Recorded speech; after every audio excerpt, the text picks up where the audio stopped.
Okay, good morning. Good morning. Having our meeting today. We have for a second before I turn over to Dr. Clinch.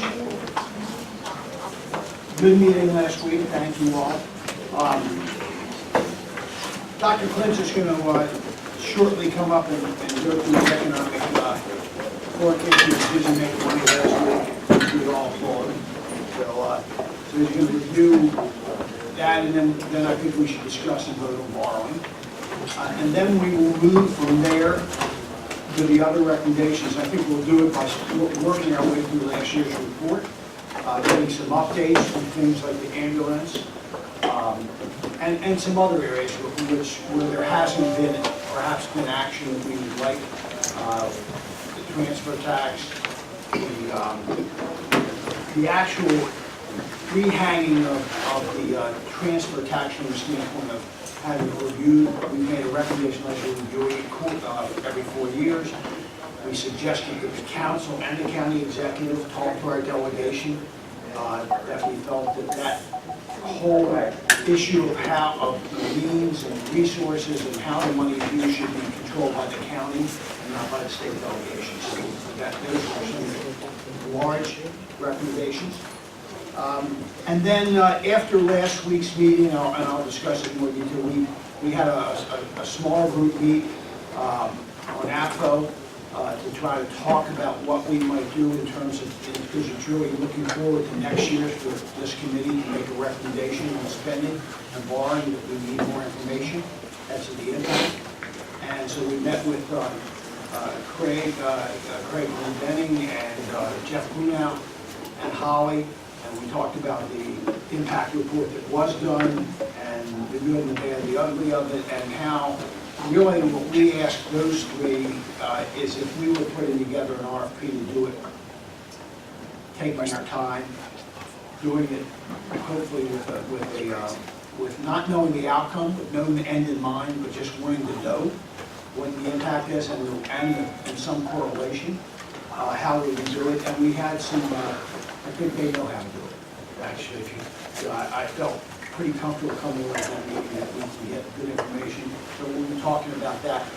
After this meeting today, there is a smaller group that will be working Saturday morning to sort of put together the report and wordsmith that, and then we will come back next week. We will have that report ahead of that meeting so that we can further get your input, any additional input, and finalize it so that it will go to the county executive, which I think meeting within the 28th of February, I believe. It's a Monday, right? Or whatever. 26th, that's close enough. 26th, there will be a meeting with press the following week, and then we will meet with the council on the 12th. So things will move ahead pretty fast.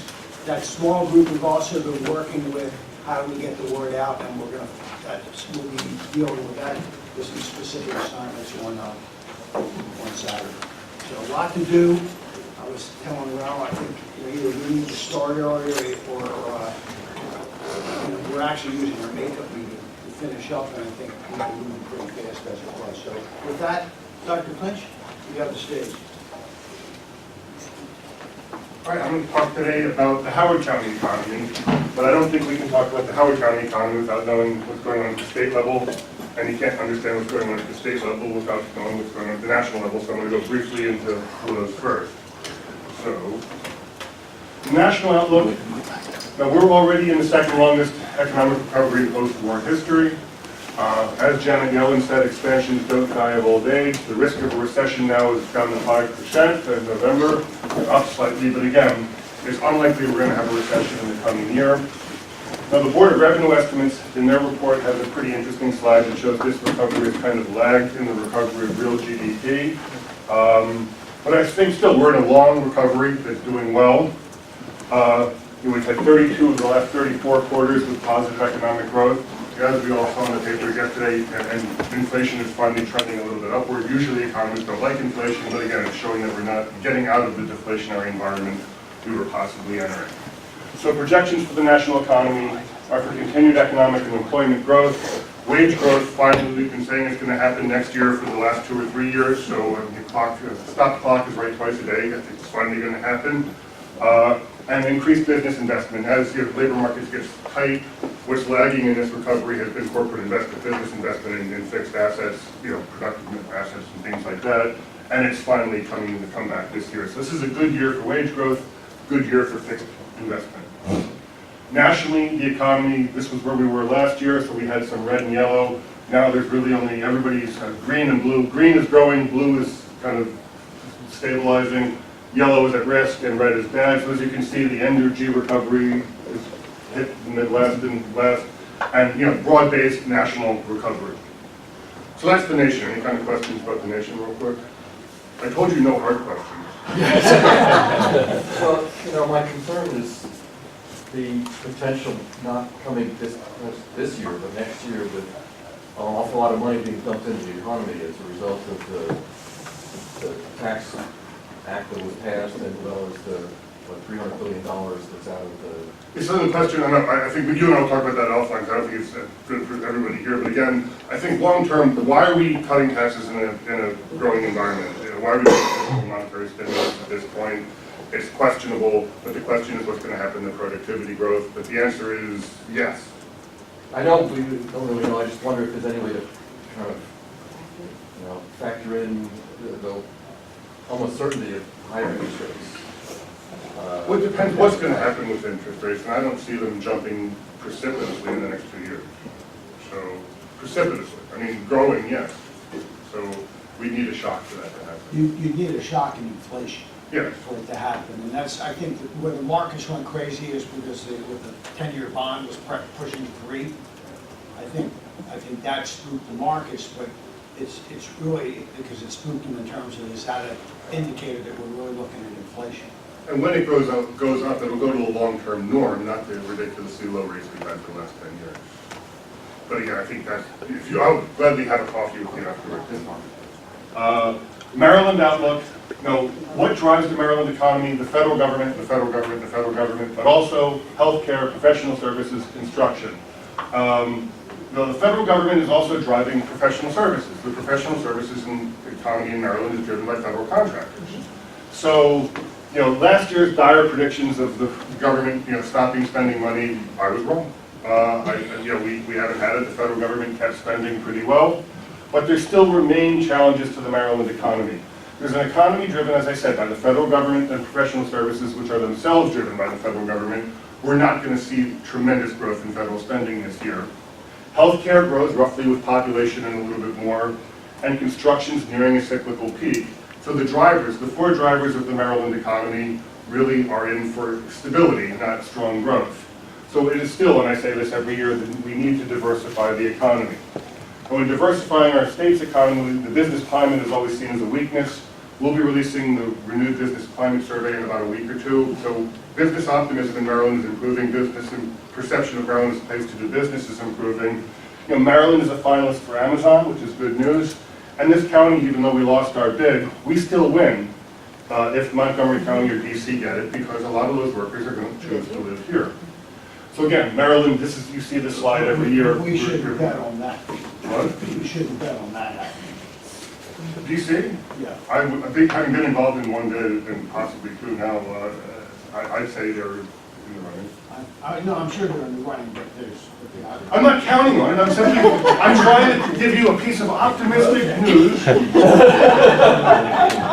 call economics and physical science. I try to say something nice and I get.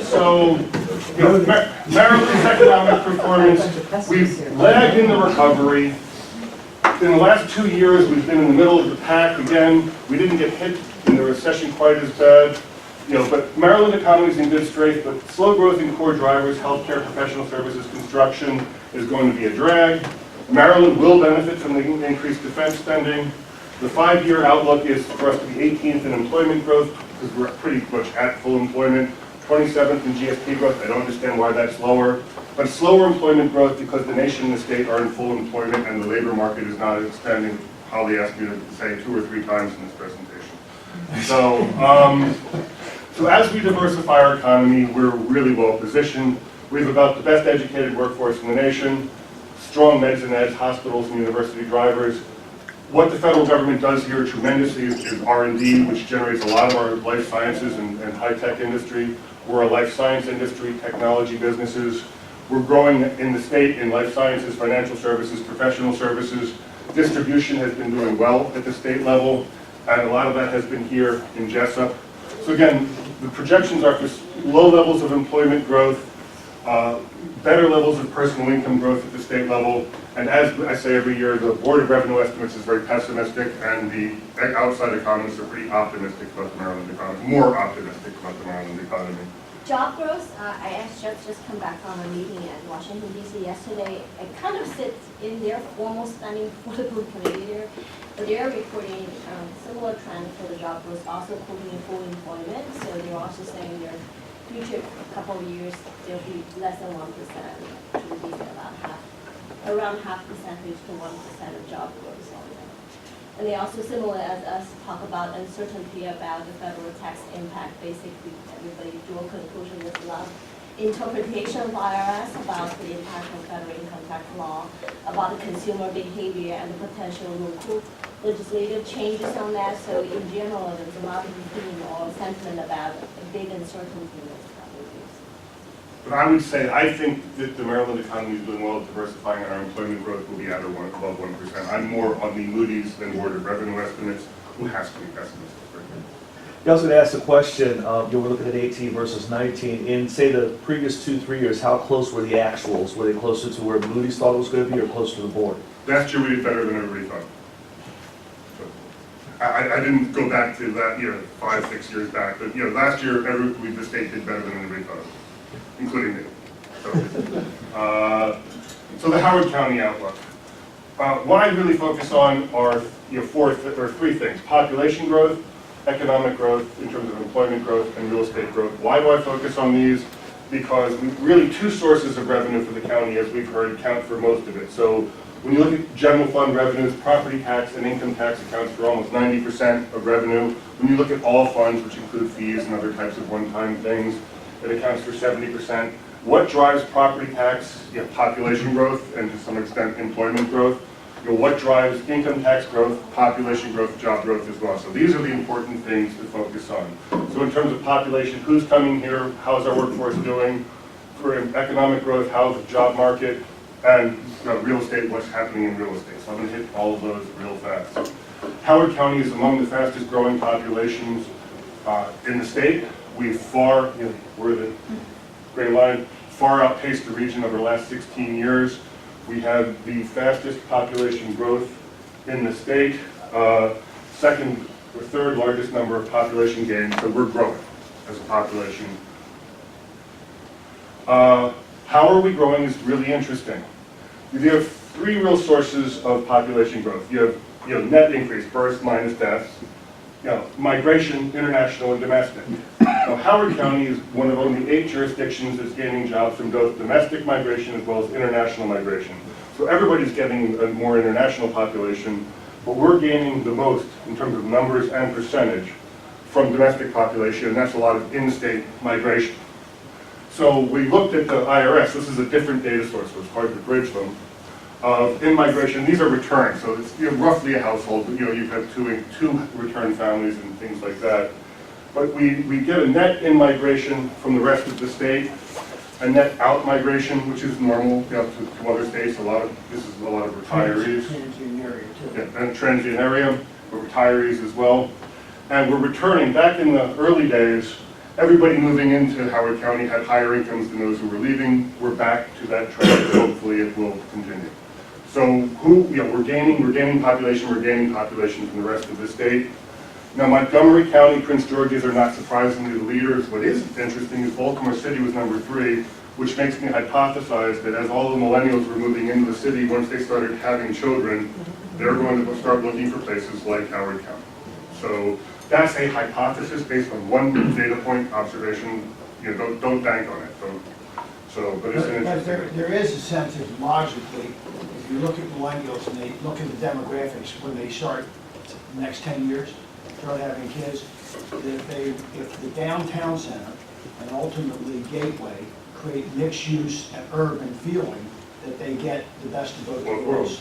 So I think it's going to happen. I just don't want to draw a huge conclusion from one data. Plus, one of those people works for me. So, they had their kids, they moved here. Their kid hit 5, preschool time, they moved here from Baltimore City. So it's, I guess, an observation of 2, a data point and a real one. So the county has substantial workforce assets. I mean, you see this every year. I don't know if people track this. Nobody really, the county executive should have issued a press release on this. We're the 2nd richest county in America. I didn't even know that. We've always been in the top 10 since I've been working here. But we're now number 2 behind Loudoun County. We have a high labor force participation rate.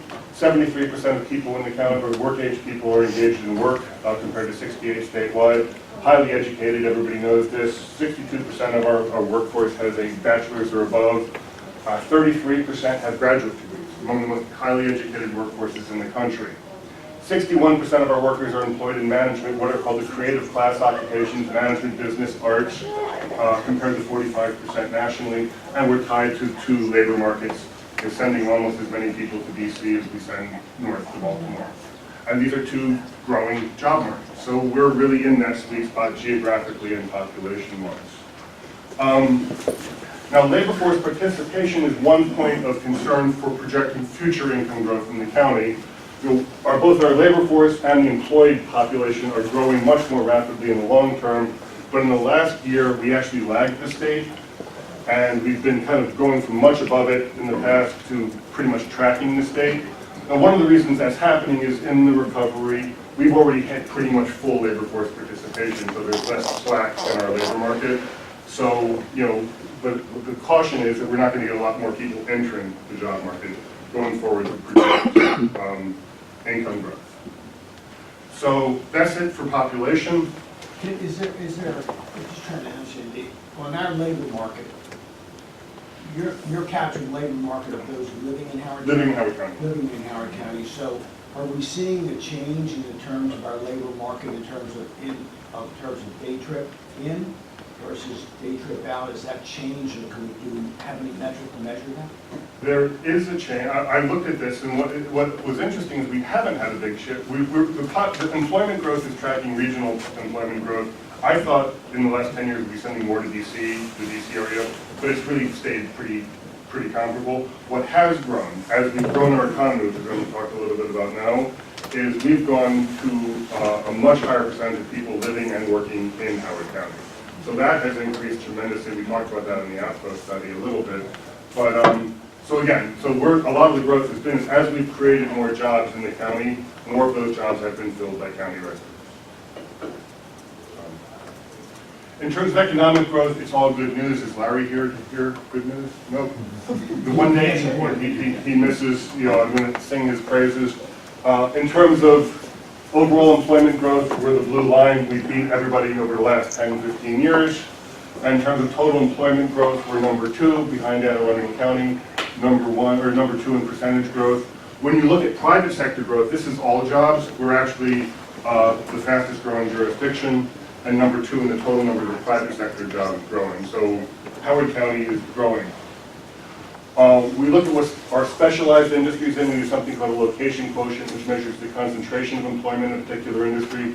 If you're over 1.2, you're considered specialized. And these are your drivers of your economy. So what drives the regional economy? Most importantly, professional services, where we have about 3 times the concentration of employment.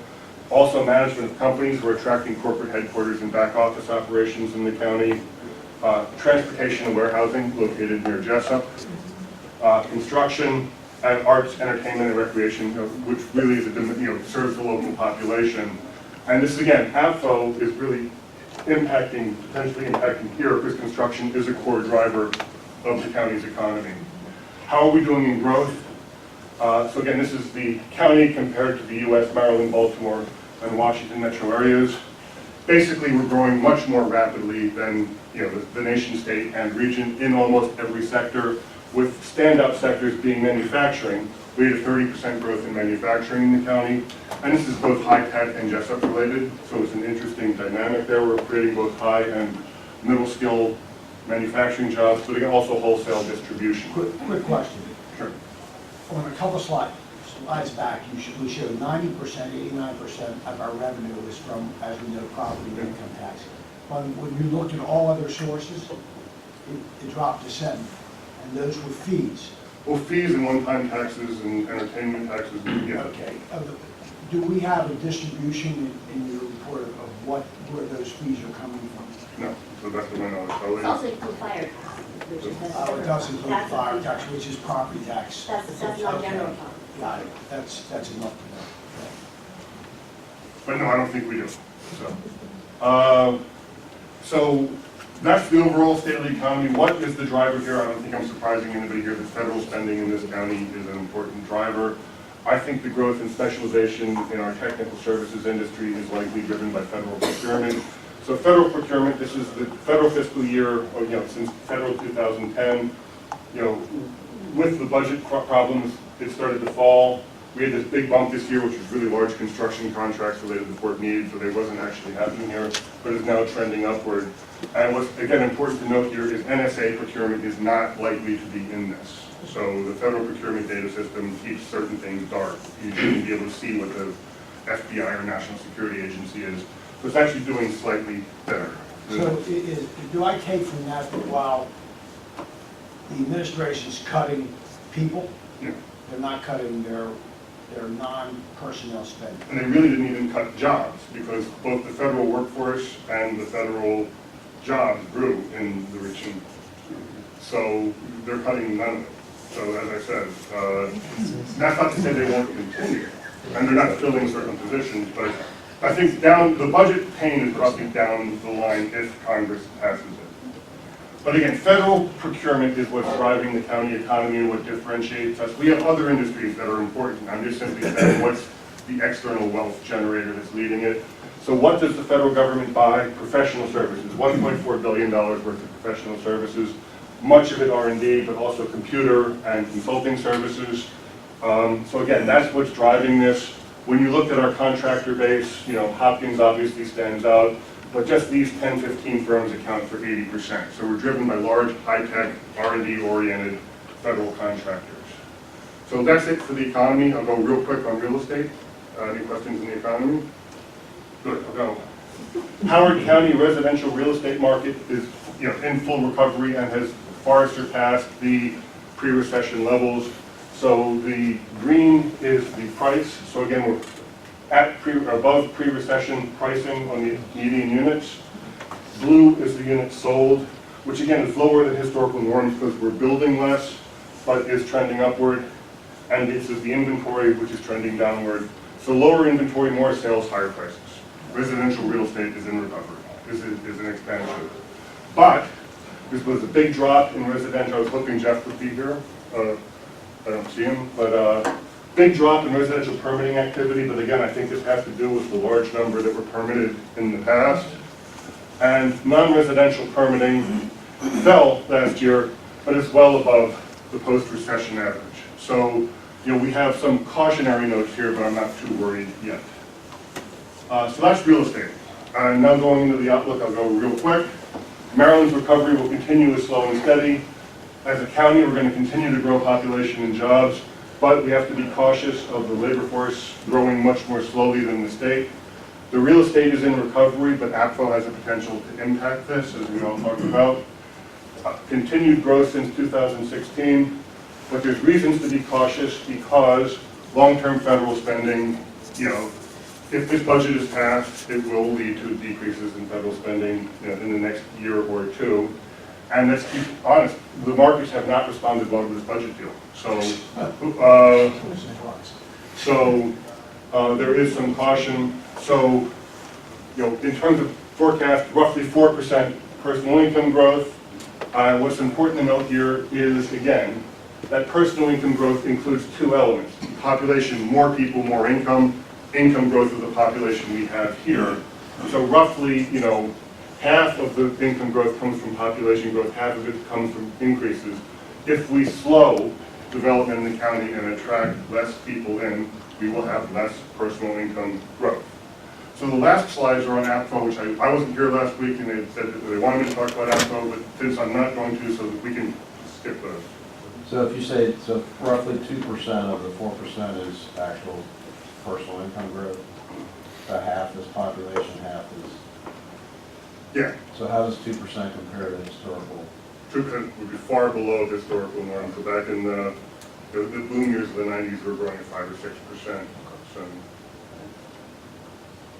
So that's my presentation. And what was, and during the good years, what was the population growth? I don't know by heart, but I would say, you know, the numbers, we were building 2,000 houses a year, 2.5 people per house, 5,000 people just for new housing a year. So off of 100,000, I mean, so population growth was in the, you know, this is in the 2 or 3% rate. It was probably 2 to 3% range. I have a question. Sure. Early on, when we were talking about housing and we were talking about, this is a migration question, Migration. the multi-family dwellings, the apartments over on Route 1 and so forth, I got the impression from something you said that we actually had a significant number of folks in lower income moving into the county. And also in the last decade, if I'm not wrong, our free and reduced meal population has spread throughout more of our schools, which indicates to me that is that, could you help me reconcile what you said today about the higher income jobs and those pieces of information? So I think, as Jeff has talked about in his presentation, we had a transition into the types of housing we're building in the county. So we're going from single-family detached houses to multifamily and, yes, attached, single-family attached housing. Yeah, as a result, the people residing in those homes are, generally speaking, have lower incomes than the people who build in a single-family home in western Howard County. So, and that has impacts for growth of income. So that is why you are correct. So as we change the real estate dynamic in the county, will change the population growth. But that's not necessarily all bad. Again, building higher density. I'm just trying to understand today what you were saying about the higher income folks moving here. It just didn't seem to kind of jive with what I had thought I understood earlier. What you're saying, what we've talked about is if you have different asset types, Yes, and there's two pieces of that, you have more, and not a bad thing, but lesser income per capita than if in the big houses, the single family dwellings. And in the multifamily, where we're doing a lot more, you have more kids in school, so you have a higher expense and less revenue. And I think that Barbara's saying, how does that all fit? I'm just trying to like reconcile what I heard today with what I've heard. well, I think we're in the midst of the transition now, but I don't think we're in the point where we're building all of the single, or the multifamily housing yet. It's just coming online. So I think we're still catching up, still the more attached housing townhouses and not. So again, I think in the long run, this could be expected to be impacted by that. But again, if you're attracting millennials into density downtown, they could have higher incomes than the people leaving. I don't think people can predict what that's going to mean yet. The other thing, I think what Dr. Quintrell said, that's for 1 year only. So last year it was a positive, but the 4 years before that was negative. So it's hard to say whether it's a new trend started emerge or it's a one-time thing. We need to wait for more years to see what has been, because if you look at the past several years, most of the years we actually see a net loss in Yeah, for the past 5 years, we went, but again, for all the time in the past, it was higher. So the question is, who's going to move into Howard County? It depends on what types of housing we build and where we sit in the regional market. And if I could predict that, I'd go into the development business. But I mean, my impression is that both groups are growing, with high income and lower income. And so it's And averaging. So the average out shows overall high growth, but I think what you're hearing is accurate in that, you know, we're definitely seeing more lower income, more people with whatever meals needs. I think the data that Barbara mentioned is what we're really seeing in the schools. Right. Because 10 years ago, you were about 11,000 free and reduced meal folks. But now it's grown over 10 years to 22. Right. So if you're going to project for another 10 years, you're looking at 33. So you have to meet a threshold for them to qualify. So that's the income growth that I think you're And I referencing. just think this group needs to keep that in mind, that, to me.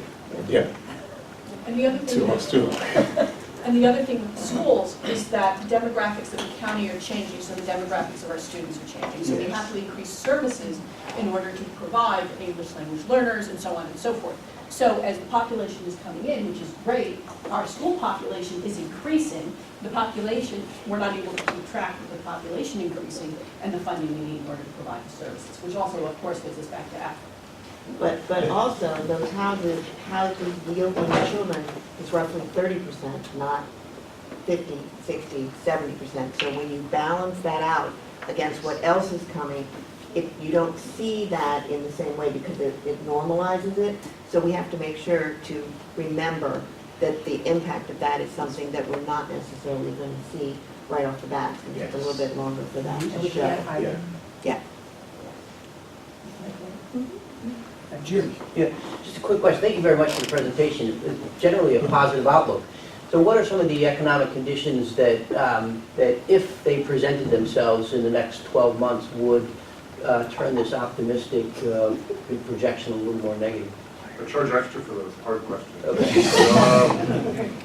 What happens to the federal budget is going to have a huge, so I'm going to focus on the county, because I think most of us are interested in that. So the big unknowns, what happens with the federal budget? If this budget passes as it is, what does it impact? Now, its impact on the population will be worse than its impact on jobs. The contractor base in the county is largely tech-oriented, largely defense-oriented, not entirely, but largely. So I think, but again, we have about, I can't remember the exact number, but 11, 12% of the county workforce works for the federal government. So, slow growth environment, that impacts that slows this. Inflationary overhangs, as we talked about. I'm kind of more worried about the monetary overhang than I am worried about this kind of regression to the mean of long term.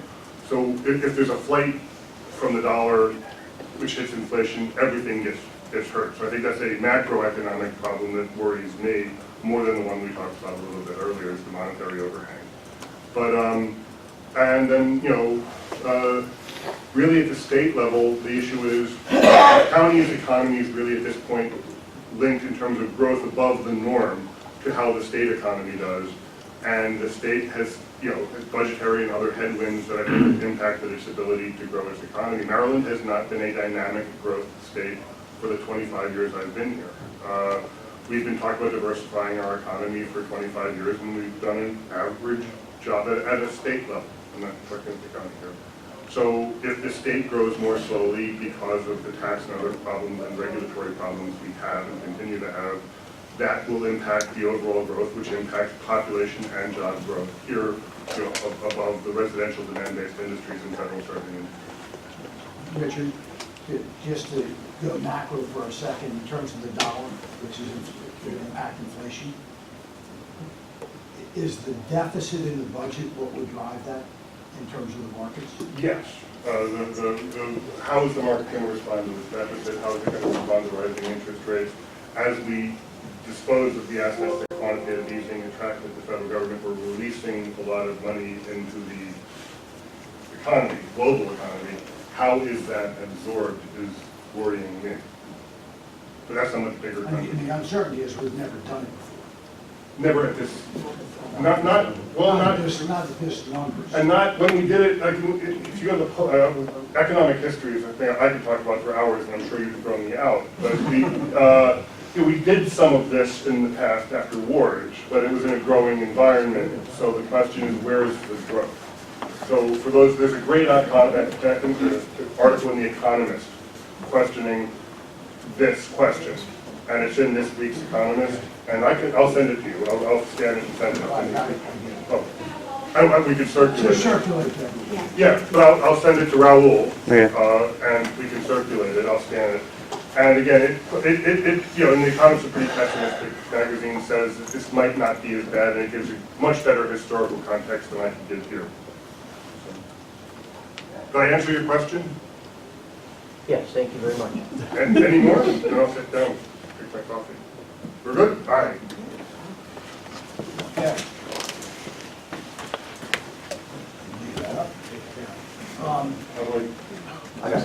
Rob. So, last week, We voted on spending, and the increase was 1.7%. Okay? That's what the recommendation is. We need to talk about borrowing now, in terms of what we're going to recommend to the county executive. So that's why we'll open the discussion. I think we're 85 last year. Tom? Yes. We're 85 million last year. It just as a reminder, Lights, Holly, can we have the lights come up? I'm sorry, yeah, so also, so that, I'm sorry, that's why I want to make sure everybody did that. So Steve, just for the whole room, the final number that came from the county executive was, we recommended 85. He used to spend about 92. There you go, okay. Just want to make sure everybody, And so we've gone from 120 million to 85 million over 3 years. The courthouse, basically. paid for. And I should add one other thing, because I was talking to Raul before. One of the things that is going to impact borrowing that you guys are working on, which someone outside the committee came, the housing, affordable housing, the housing commission. What I've led to understand, and I think I sent you that email, Holly, those numbers have not, well, I don't know, never, but they have not been included in the debt. But yet the county, for any housing, is really guaranteeing that on the backside, correct? Right. It is hard, think about housing conditions. The housing Then I don't commission. think we back them up, right? But I don't think we back up this, they are something that ends with the government. So that you have, that's in, It's not on our, it's not on your book, but it's the government entity. Where's Howard? Howard is still, they are separate, because we don't back up their debt. does that create any concern for you relative to that debt and repayment? I wouldn't think so, because they have their separate source of revenue. Is that They tax- are- through tax they are credit? separate, So it's through tax credit, it's not through payment? Okay, just want to make sure of that, because that would be a bump.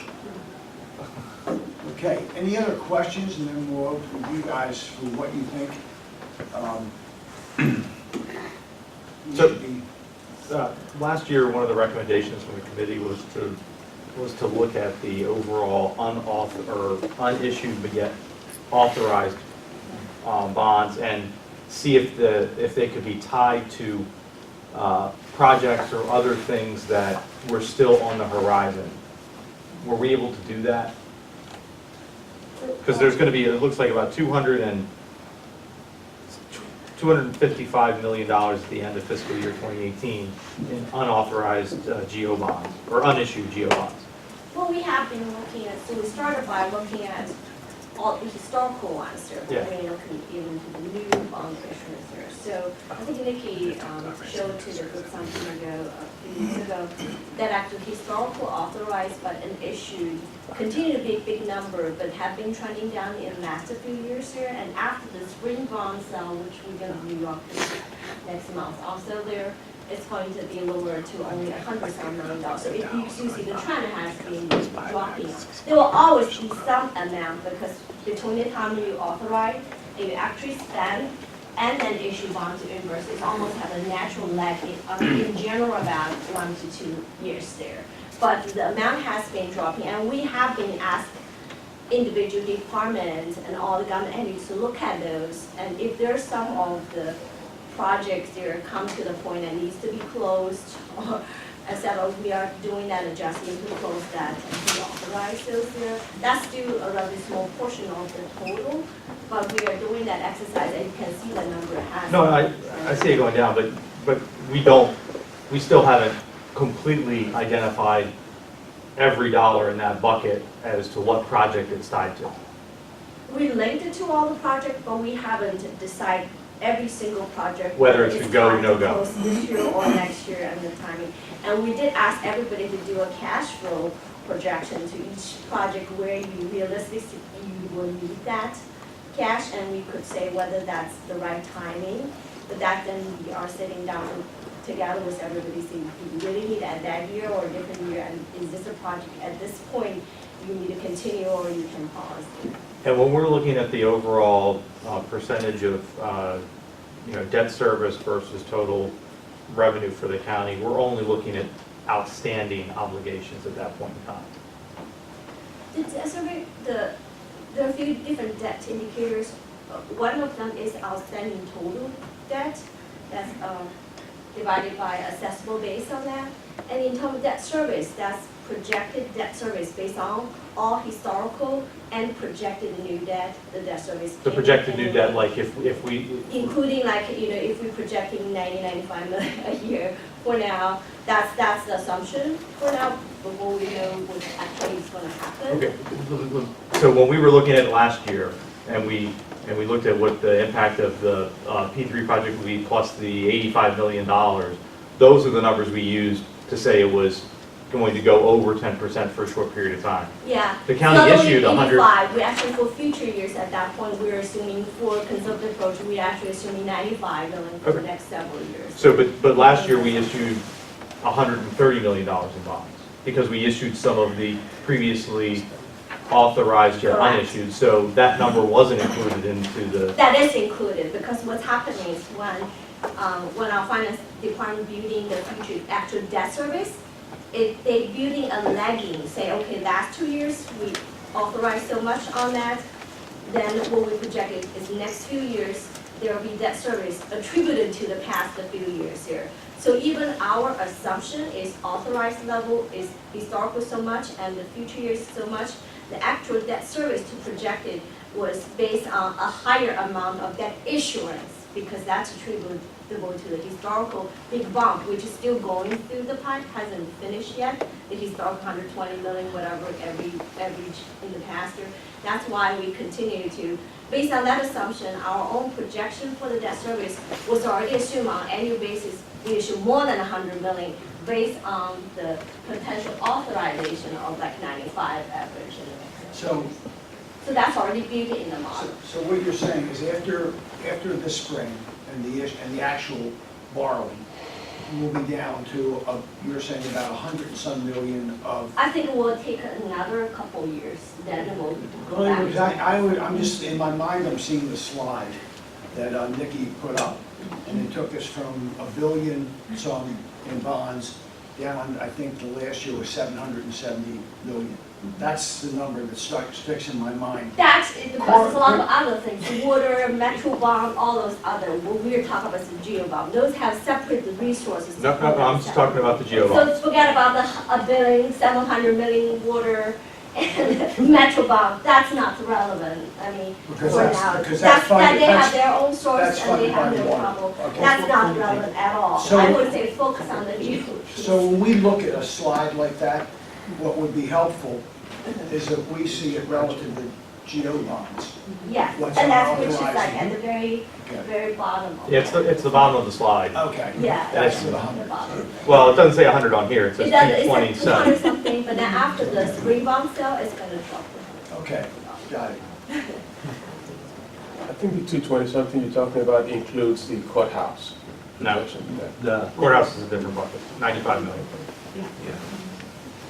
I'm just trying to understand as we, because if we want to put a recommendation out there, just so we understand that, we might say, Yeah, 80 or 85, the county executive council decides they want to do 95, we may issue more than that in total, right, because we're issuing some previously authorized but yet Yes. unissued bonds. exactly, exactly.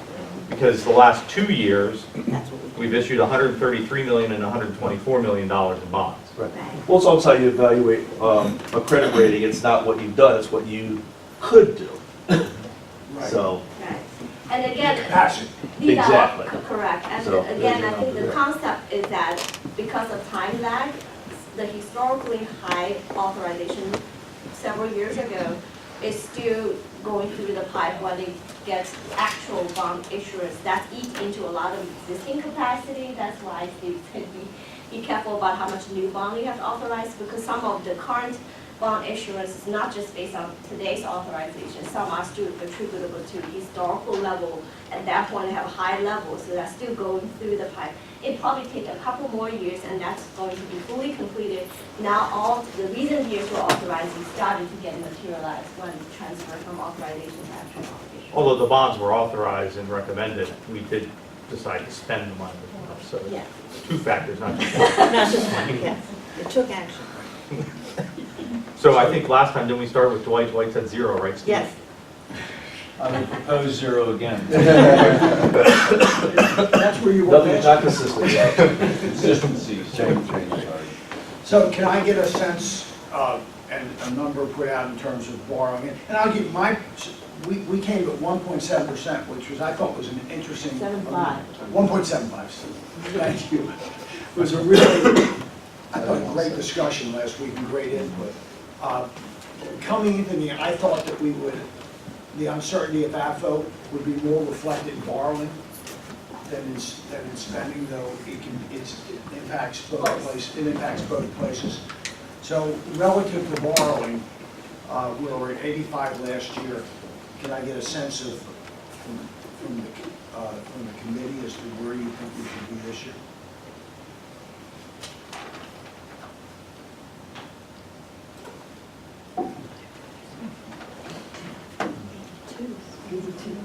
I'll throw 82 out. That was a good year. We can bat it around and go from there. My problem is I can't remember 82.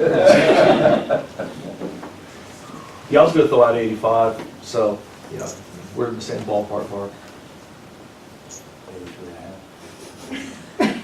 Well, you know, as we sit here and look at the stuff that we still have to swallow, right? We've got a bunch of projects that are in the pipeline. Yes, we have things we need to continue to do. We're peeling off the courthouse at this point. I'm probably like 70. I'm okay with 80. Yes, Jerry? I'm kind of pessimistic about what's going to happen with interest rates. You're right, Richard, it's not going to be a precipitous change, but expecting what the Fed probably 3 interest rate increases this year. About a quarter point apiece.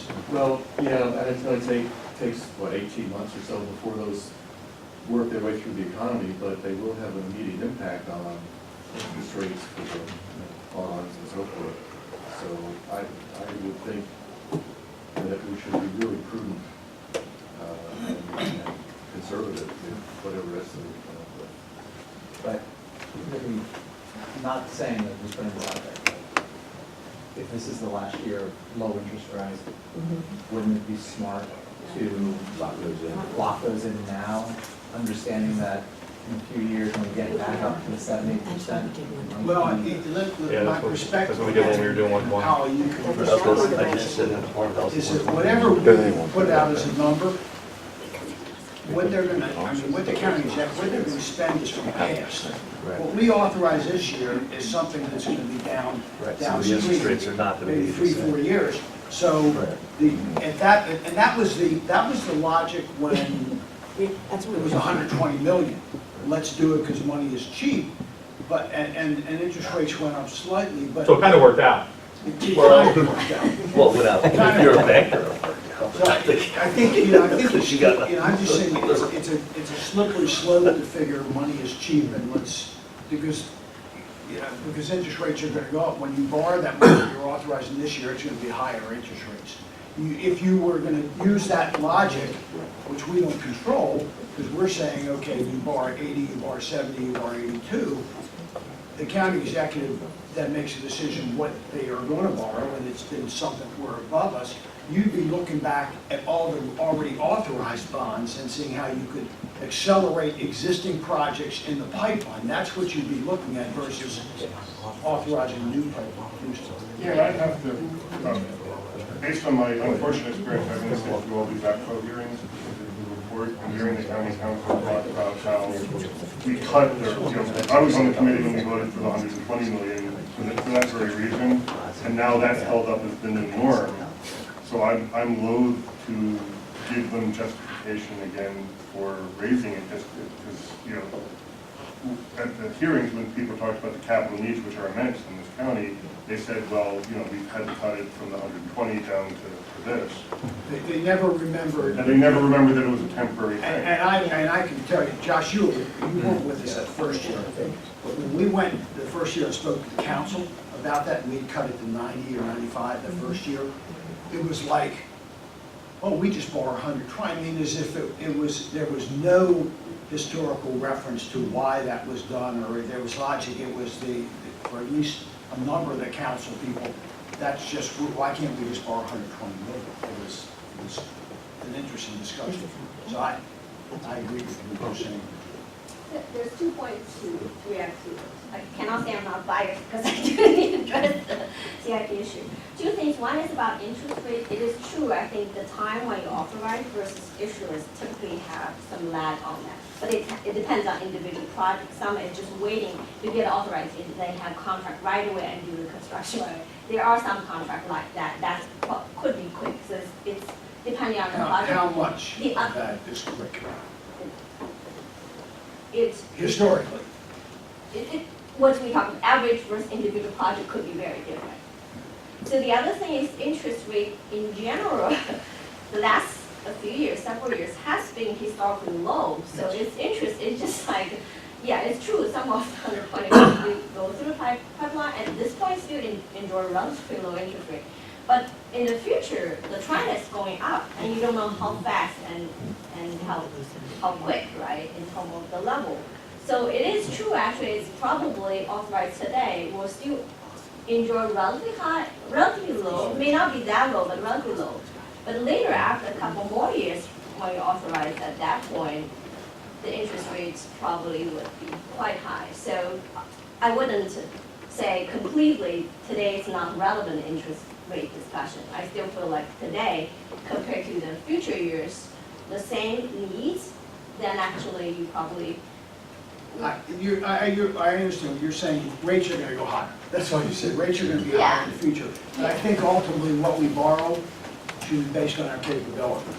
You know, and realizing the interest rates are something we can't control. And I agree with what you're saying. Looking at, and we're going to have next year 4 new council people with very little experience in government. And that's going to be an interesting process, but so I think they're not going to bring any benchmarking into that process, and I think we need to, I think this committee, it's important that we remain somewhat consistent and not look at an opportunity because of interest rates.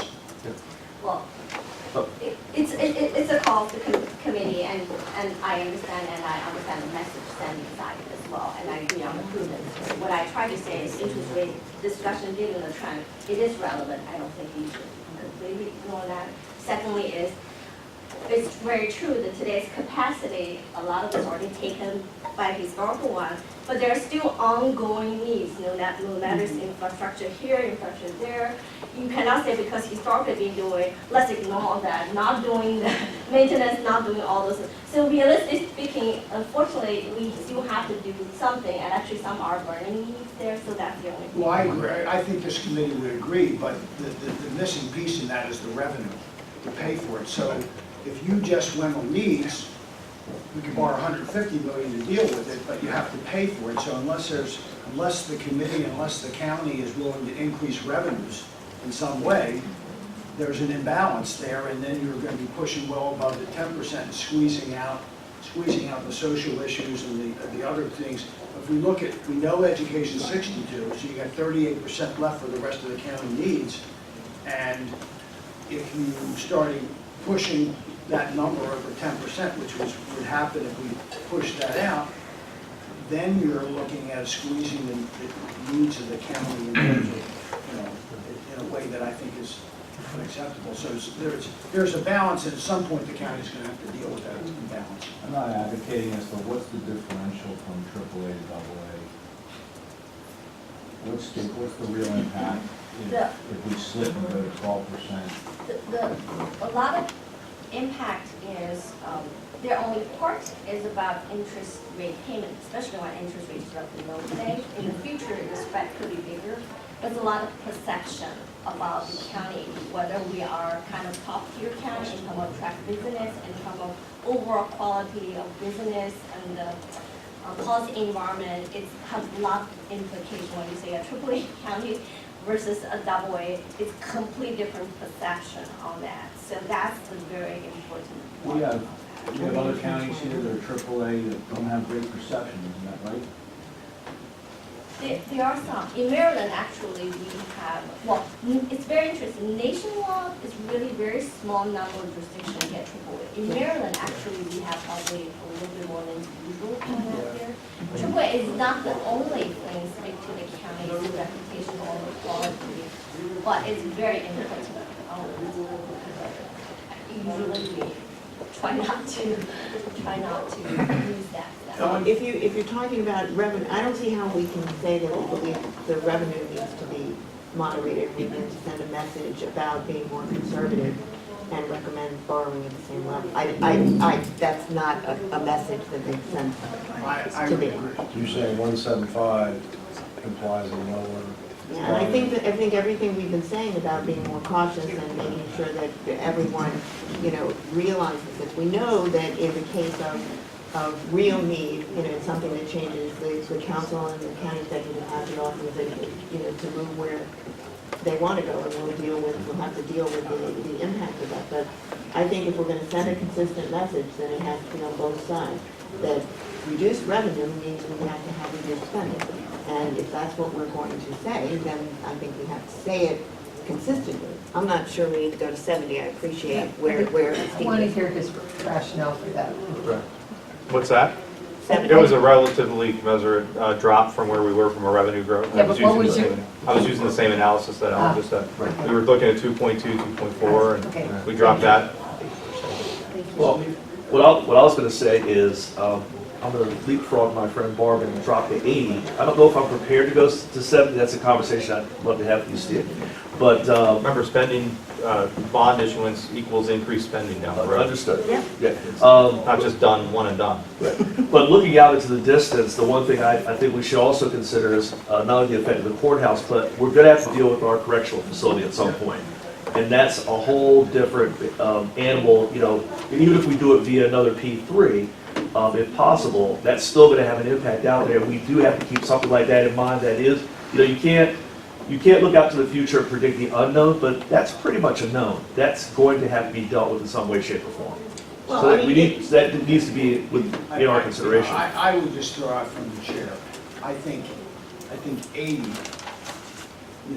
sends the right message in a relative way versus, again, the politicians are going to do what they think they have to do to manage the county, but as this group in managing our house, I think 80 is an indication that as much as anything, and we have to word this properly, because I don't want us to take a position on that vote. I just think our position on that vote is we need to know.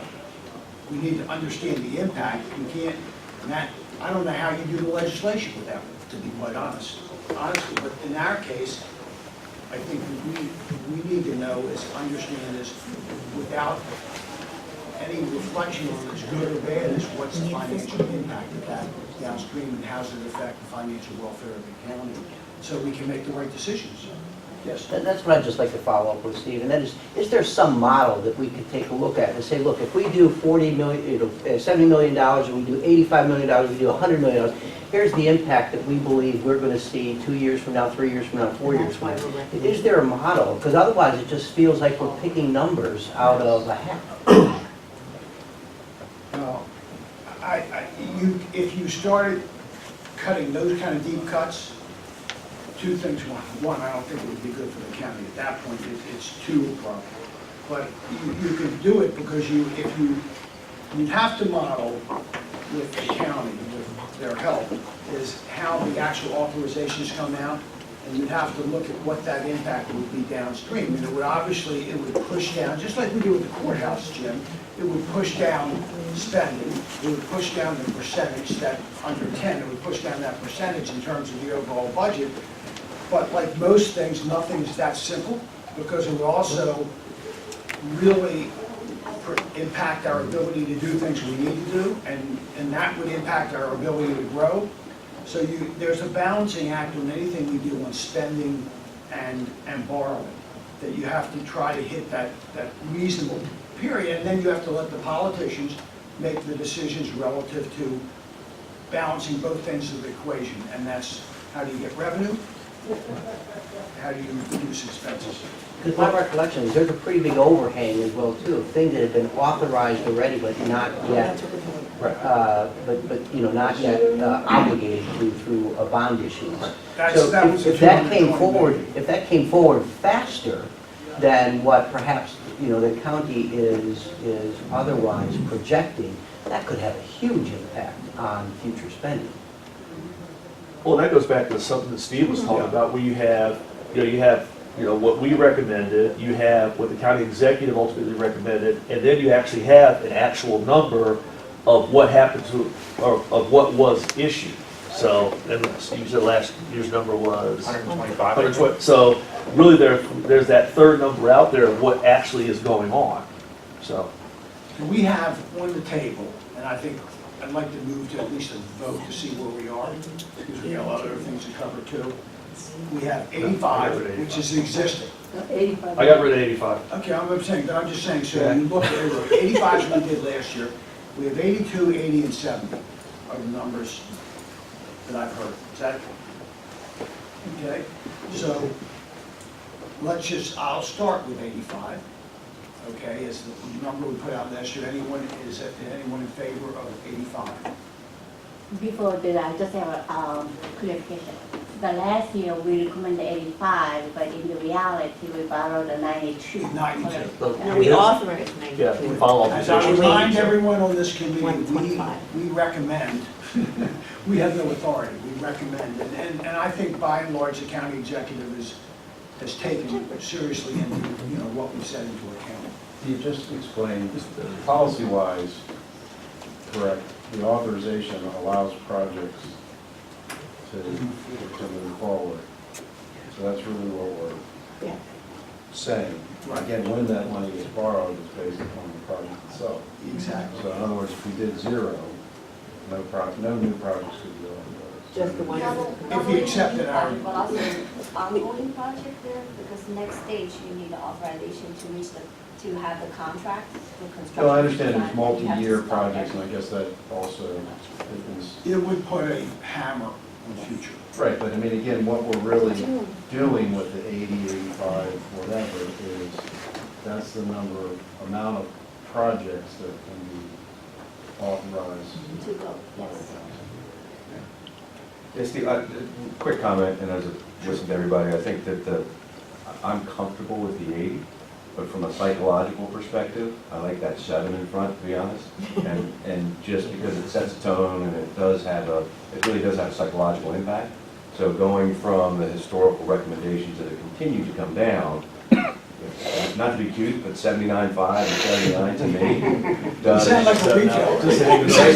But it does, we gotta get that psychology in the mindset of these new council folks that are gonna be coming in leadership positions, to sit there and understand that these various drivers of our economic well-being, while the economic outlook looks okay, we've got some trends that aren't as We have some, strong. and we have some unknowns. And we've got some big unknowns with, the correctional facility. So I'm very fine with 80, but I'd like a psychological statement in there as well. How you like 59? Too low.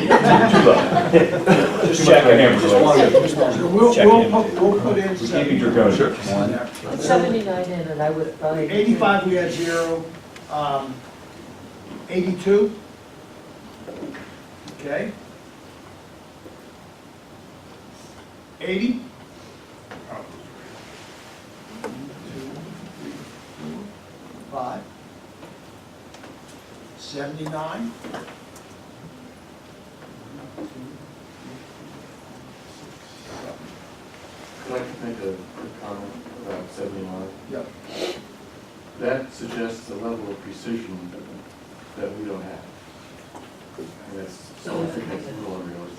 I understand the point, but it suggests something that isn't there. Why is that more precise than 80 or 85?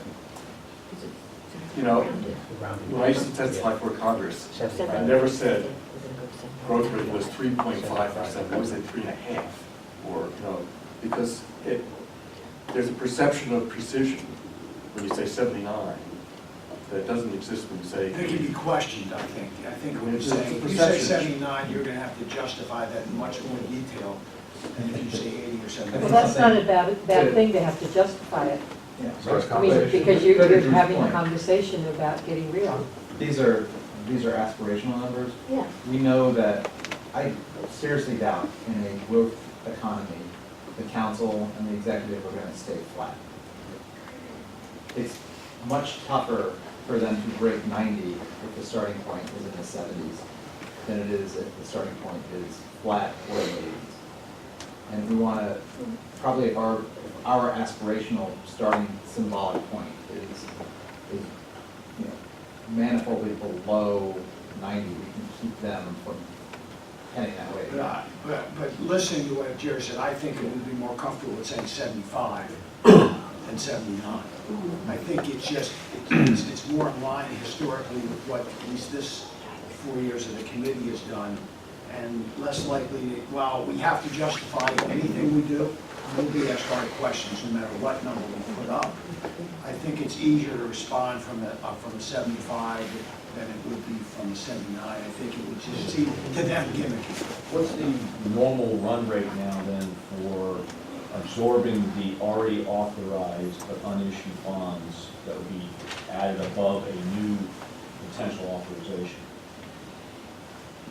If there's 100 out there, are we eating up 30 million a year of Yeah, already that's- authorized yeah, but that's- unissued that are realistic and tied to projects that are actually true money to be spent?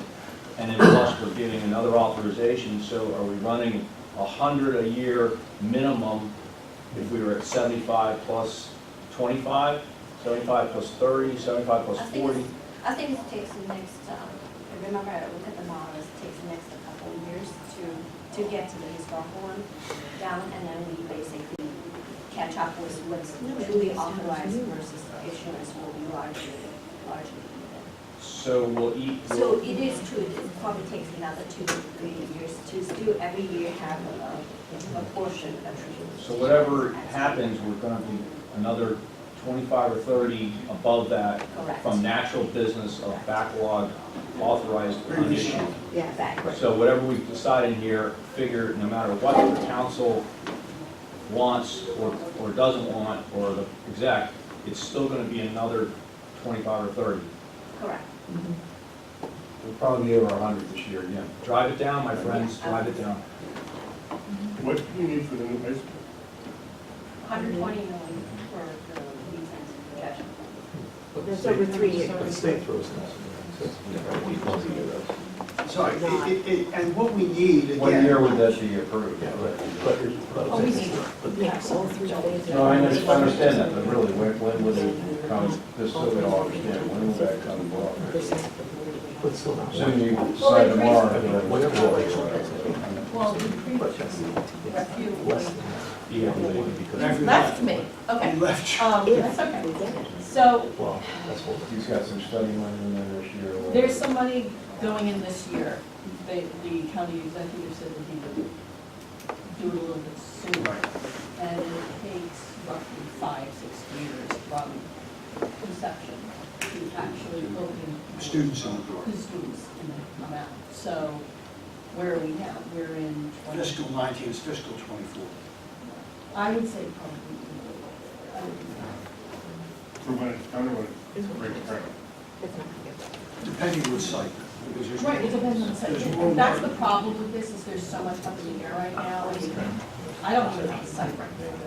Where, and then it also depends. But in a perfect world, we have a site, and nobody, and It everybody would loves take it. 5 years to come before, but if we could go tomorrow, it would take roughly 5 years To complete. To be open. To be open, and so the borrowing would start in year 2. Well, it's towards. So Significant borrowing. let's take a step back, broader picture, because it gets to the question of needs and how we articulate. We have lots of needs already in the pipeline, You've seen it. plus needs out there. But relative, and our job is say, today's world, it's not what our needs are, it's what can we afford.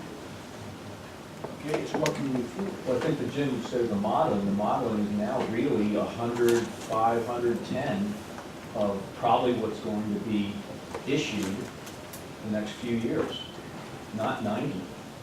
That's correct. That's where the modeling is. This committee is talking about a different number, but the modeling is going to be shoving those kinds of numbers through the pipeline. So if you, in theory, then if we said 100, you're just, in It's futures, 130. you're pushing it out. And we know that the revenue isn't there. But unless we want to start cutting county services. Or don't worry about your double A, your You triple can't A. raise revenue. We're capped and. Well, we're tapping, but that's a political decision. Well, the truth is, projects are already approved that are going to spend that 120 million. So you're adding, it's, again, what new projects are they going to do?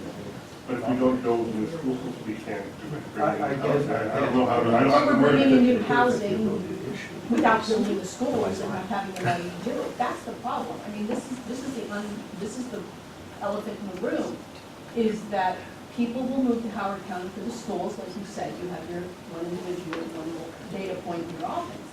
So where people keep coming in, builders build here because they can sell it based on the schools, but we don't have seats for the children. So That's what I said, so yeah, it we have becomes to- this, we are caught on a carousel and we can't kick ourselves out of this. That's the problem. And if you look at, I'm just looking right now, towards the capital budget. They're saying that the capital budget recommends high school 13 completion in 2022.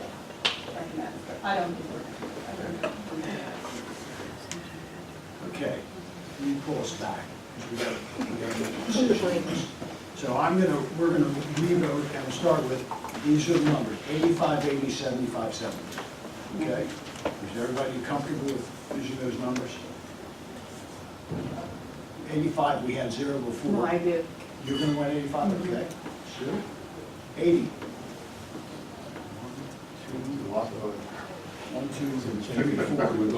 Yeah, now we're at 85 million, 70, we're revoting. still go Gosh, for 80, can I get the hands up high so I can see? 1, 2, 3, 4, 5, 6, 7. For 80. For 75. 1, 2, 3, 4, 5, 6, 7, 8. And for 70. Not bad. We don't get point zero? I voted 75. Okay, He came up way from it. okay. I've compromised. You've compromised already. Well, if we compromised on this, not compromised, but you took the median, it'd be 77.5. I mean, that would be. Very precise, I like that. Yes, that's exactly what We vote, there's a number for the vote, and we compromise. Yeah. Gotcha. Well, everybody's looking. I'm not, Right. I'm just saying that's, because if you have, because we're gonna tell, this is a vote that's recorded, okay? This is not, when we get the consensus, we really want 75, 80% consensus, but this is a vote that's recorded. So we'll tell them by 8, vote 8 to 7 to 1 to 1, it was 75 million versus 80 million, but the question is, I'm asking you, are we better off when you have both those numbers circling around that, with all deference to my comment on 79, that we take the middle number on that? Just, I think you have another stupid idea for semantics, but less than 80. And not have the fallacy, as Jerry points out, the fallacy of just basic concreteness of 7. Not to exceed. Not to exceed 80. Not to, like a top mark of 80. not to We exceed should it. stay under 80. Stay under 80. Concept. I actually like that. I like a lot. that. So not to exceed 80, I like that.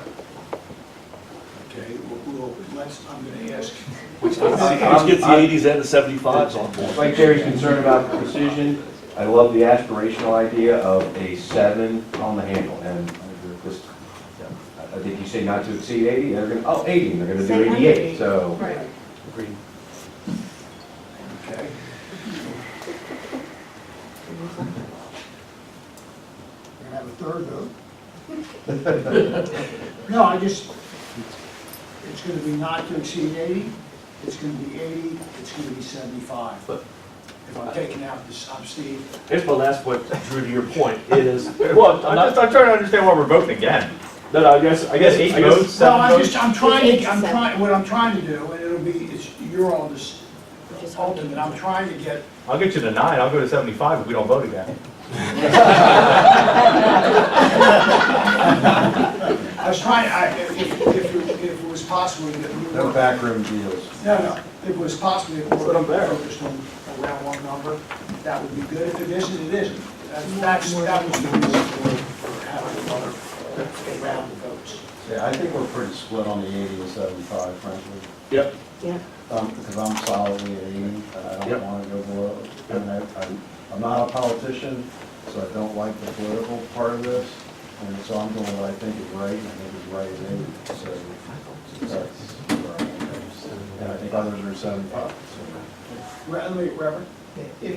If we are subscribing to the mindset that there is value in our end number having a 7 in it, then not to exceed 80 is not achieving that goal. And so if there is value in having 7 in the number, I'm not sure why we have to revoke 75. If we are saying that 75 is a good number, and we don't want 8 in the number, and we don't want some point something, then let's settle on 75 and move on. Amen, Reverend. I would just say, just to make it simple, because obviously the vast majority is either at 80 or 75, and to return to your point, are there any 75s that would accept a not to exceed 80? Yes. I mean, if we're saying No, that... I'm saying if, because you're right, there are those who are at 75 who want that number 7, but if there's anybody who voted for 75 who would accept a not to exceed 80, then we have something to work with. If all the 75s are like, no, we want that big fat 7, then we don't need to revote. That's really the only movement you have out there, is would any of those 75s accept a not to exceed 80? And you have with Steve, you'd have 9, if you went to 75, you'd have 9, 7. So I hear you also, we're not going to vote again, per se. I think we go with 75 unless there's unless I see a real raise of hands and you want to go not to exceed 80. And we could capture that in the report. We could capture that 75 is the majority, I but think we said we state, I think. we can capture the 80s, and when we craft the language to basically send the message that, the majority was 75, but the vast majority was definitely, staying south of 80, or 80 or south. So we could wordsmith that out. Saturday, we need to articulate the amount of discussion and concern there was on this. And I think that's important because they might say, well, if a majority said 75, how many people said 90? But so I think we need to wordsmith it in such a way that we send a message that all but maybe 1 or 2 perhaps wanted to be conservative here. It was just a matter of a majority of those who wanted to be conservative were more conservative. Yeah, I'd be comfortable with that in the report, that the recommendation is 75. That was the majority. There's a vast majority that was very strongly felt that the level should not exceed 80. Right. Okay. Right, but does that diminish our suggestion and our recommendation, because we're not being definitive? Well- And then the question becomes, elsewhere in the report, are we going to be, and pardon the term, a little wishy-washy as far as, the vote versus an No, analysis? we won't be on our wishy-washy, vote. I think, and you guys will see what we say, so there'll be, when we meet next week, there'll be one last chance to re-wordsmith what we wordsmith on Saturday, so it doesn't come across, but I think we'll try to be strong on Saturday of just basically articulating that there was a lot of discussion and concern about the borrowing and how it sort of split out and where we ended up. Yeah, it's really just sending a message of, I don't want them to say, well, 13 said 75 and 12 said 90, and then they could use that as a talking point. I want them to say, 22 said 80 or below, and 3 said 90 or something to that effect. The ultimate Well, message. hypothetical numbers. Okay, Hypothetical I want to get on to Just the throwing ultimate out- message is that we're concerned. Yeah. That's what they're going to hear, that That's the one. there's great concern. And I think the message is that we are basing these numbers on revenue that we can afford to pay. I mean, I think you talk Absolutely. about them coupled. This is a bundled decision. This is not just saying that as if they're 2 separate things that we can decide. No, they are inextricably tied. And the reason that we made this is that we have real questions about our ability to pay. and the impact of all these unknowns on our revenue picture. Oh, I'll go backwards. Okay, so we're going to now move on to the other recommendations. And I've got last year's report because I think it's helpful. And in the first one, and we had John Butler talk to us. Holly, can you give us an update on where we are and what the consultant's saying as we frame, so we can frame this recommendation if we continue with it?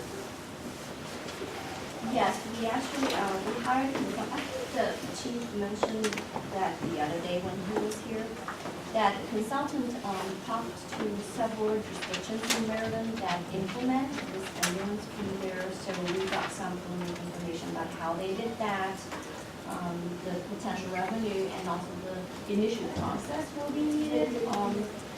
So we actually now at the stage of actually doing a site visit or conference all those individual jurisdictions to gather more information. It looks like at this point, I think the majority of the major counties in Maryland actually already implemented that ambulance. So some of the concerns there appear to be solvable on that, but we are still trying to explore more details regarding how do they do that, and how do they actually communicate with their different stakeholders on that, their income education and the technical piece before we can formally send a recommendation to the administration and say we definitely go this way on that. So we actually haven't come to the final conclusion, but initial study appears to showing a lot of jurisdictions are doing that, and they appear to have been doing it relatively. What is the estimate of revenue for the county from the consultant? If it gets materialized, there an annualized, which might take a few years, I think somewhere between 4 to 5 million. Is that net? But that would depend on the actual fee setup as well as activities. Is it general revenue or is it targeted? It's general. It goes I mean, into it goes the to fund. anything. It can be a policy decision, whether it's designated. But in other jurisdictions, it's general, which is general revenue. Or- It's different. Some places make it general, some say it's general, but it's allocated for this purpose, tied to individual department. But I guess if that department gets the revenue, then they don't have to use it from the rest Yeah. again. If we're not supplement, that's the plan. So just to put it in context, if I recall, a penny of property rates about 13 point some million. How is that? That's still right? I'm sorry. A penny of property tax is about 13. 4 point something. Oh, 5.2 million. So this is like increasing the property tax by a penny. Yeah, it's almost the equivalent of 1 cent. Okay. So, I mean, it's Yeah. not insignificant since we haven't had a property tax rate. And again, you know, I strongly think with the right provisions in there that you have to complete the study, that you leave no person behind, that we make sure that that's communicated. But I still, the same thing I said to John when he was in here. So there's always a risk that someone might not. We haven't, at least so far, seen that in other counties. But the risk of not doing it is not having $5 million more for social services within the county and needs of the county.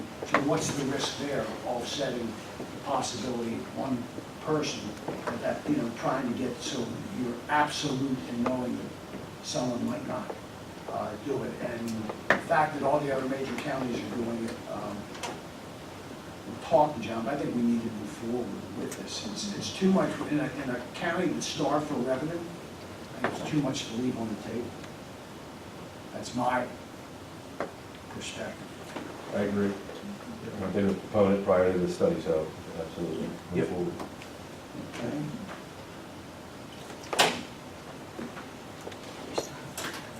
Transfer tax. Okay, last year, after an absence of a year, last year we recommended, I think we did 25 basis points. We had previously done 50 way back when. And what we did last year is we said that And to remind those, and Jeff Bruno said there's a 62% of our new students are coming, I think that's what he said, 62% of our new students are coming from resales. And that's why people are coming to the county. And, you know, I've had this discussion with a number of people, and I'm not for increasing taxes, but if you're gonna have a tax increase where you can do it and there's a correlation to the use, and there's a real correlation, then that seems like the way you should, if you can focus on any kind of tax increase. So I'll give you obviously my perspective, that I think this is a place used for capital. What we didn't do is say it had to be used by the school system. We left the county with the ability to put it where it should be. But I think it's something that we should consider, because again, if we can do increased revenue on a correlation basis for use, I think that's good. And I've had this discussion there with Allison and with other realtors. I don't think it's going to stop one person from buying a house in Howard County. That's not why they're that cost sensitive. Yes, sir. Well, I've been with you, Steve, pitching this for a pretty long while, and I think it's a great idea. Number one, it affects all, we'll call it housing activity. There are those out there who want to just, double, triple, quadruple, however, the impact fees. But with that, so you're increasing fees on something that's not going to happen anyway. So it is counterproductive to me. Whereas the transfer tax affects new homes and resales. So whatever the activity is, it's going to happen. Also industrial and commercial, don't forget that Exactly. transfer of property, this means it hits every piece that has an impact on what's So- happening. so- No, you need to remember that this is just not a So- residential impact. Yeah, so the net effect, I think, is even better than if you just launch a full-on assault on impact fees, which we've seen way too much around here. So, you and I, Steve, have talked, and I think the two pieces are important. Number one, raising it, I would say at a modest rate. I don't think we need to get, I think the last time we went a quarter of a point. 25 days. I think that's still the right number. I think more than that might be a shock to the system. But we also need to add that qualifier to have the state give us the enabling legislation to, every 4 years or whatever interval, to review the allocations, because as we've seen from Holly's reports and others, starting in '25, I think, the ag preservation fund's gonna be flush, and it's just gonna keep becoming more flush because we're out of projects to fund. So I think the two pieces need to be in our recommendation, as I think it was 2 years ago. Well, you can't recommend the increase without the state giving you the ability to do that anyway. Well, no, you could Yeah, I mean- just ask for the increase and call it a day. I'm saying ask for both. Well, no, but If you increase it, the allocations just hold. No, but if with you just a increase it, different you number. either have to say where it's going and ask the legislature to determine. The allocation, the amount will go up, but the allocations will just stay exactly the same if we don't give the ability to look at That's it. not what they're looking at. I might But add. that's what they should look at. Yeah, That's my no, argument. the preparatory to an increase is controlled by the county of the transfer tax. I think you have to have the control to look at it, to just ask for an There's two increase, pieces. not look at the allocation. What she's saying is what we've talked about before. It's the same thing, I'm The agreeing. second part of that recommendation, and I'm going to go to Allison, I got you one there, but then I'm going to ask Holly a question, because what our second part of the recommendation last year was Maybe I should go. that the county executive and the council, with our support, approach the delegation and basically say that on a 4-year basis, that the county should select a group, whether it's this committee or others, to review sources and uses of all of the transfer taxes and be prepared to recommend a modification of that based on county needs. And our position was, with all respect to, in this case, Delegate Flanagan, who was trying to put a 50 basis point increase just going to schools. He's trying to rebalance. Rebalance it, right, to go to schools, that we think that's the responsibility of the county executive and the council, not the state delegation. And we need to bring that back and get control of our finances. That's, and I'm going to actually ask Holly in a minute, because I don't think Bumpus, that I know of, this happened, and I'm it's concerning me because it's an opportunity for the council and the county executive to work together on something. Allison? Well, I know I'm going to be in the minority, but I just want to put my kind of comments on record. You know, it ends up being a small increase, but I think that any increase when it comes to purchasing in Howard, kind of, for people that are coming into the county or as first-time home buyers, it is negative. They already think it's too expensive to live here anyway, so I think it's, you know, just something to kind of keep in mind. And, you know, you talk about new construction, well, on new construction, you're paying both sides of the transfer and recordation tax as a buyer too, so. How do you, can I ask you this question for the realtors? Yeah. So how do you pay for new schools, which they're coming for?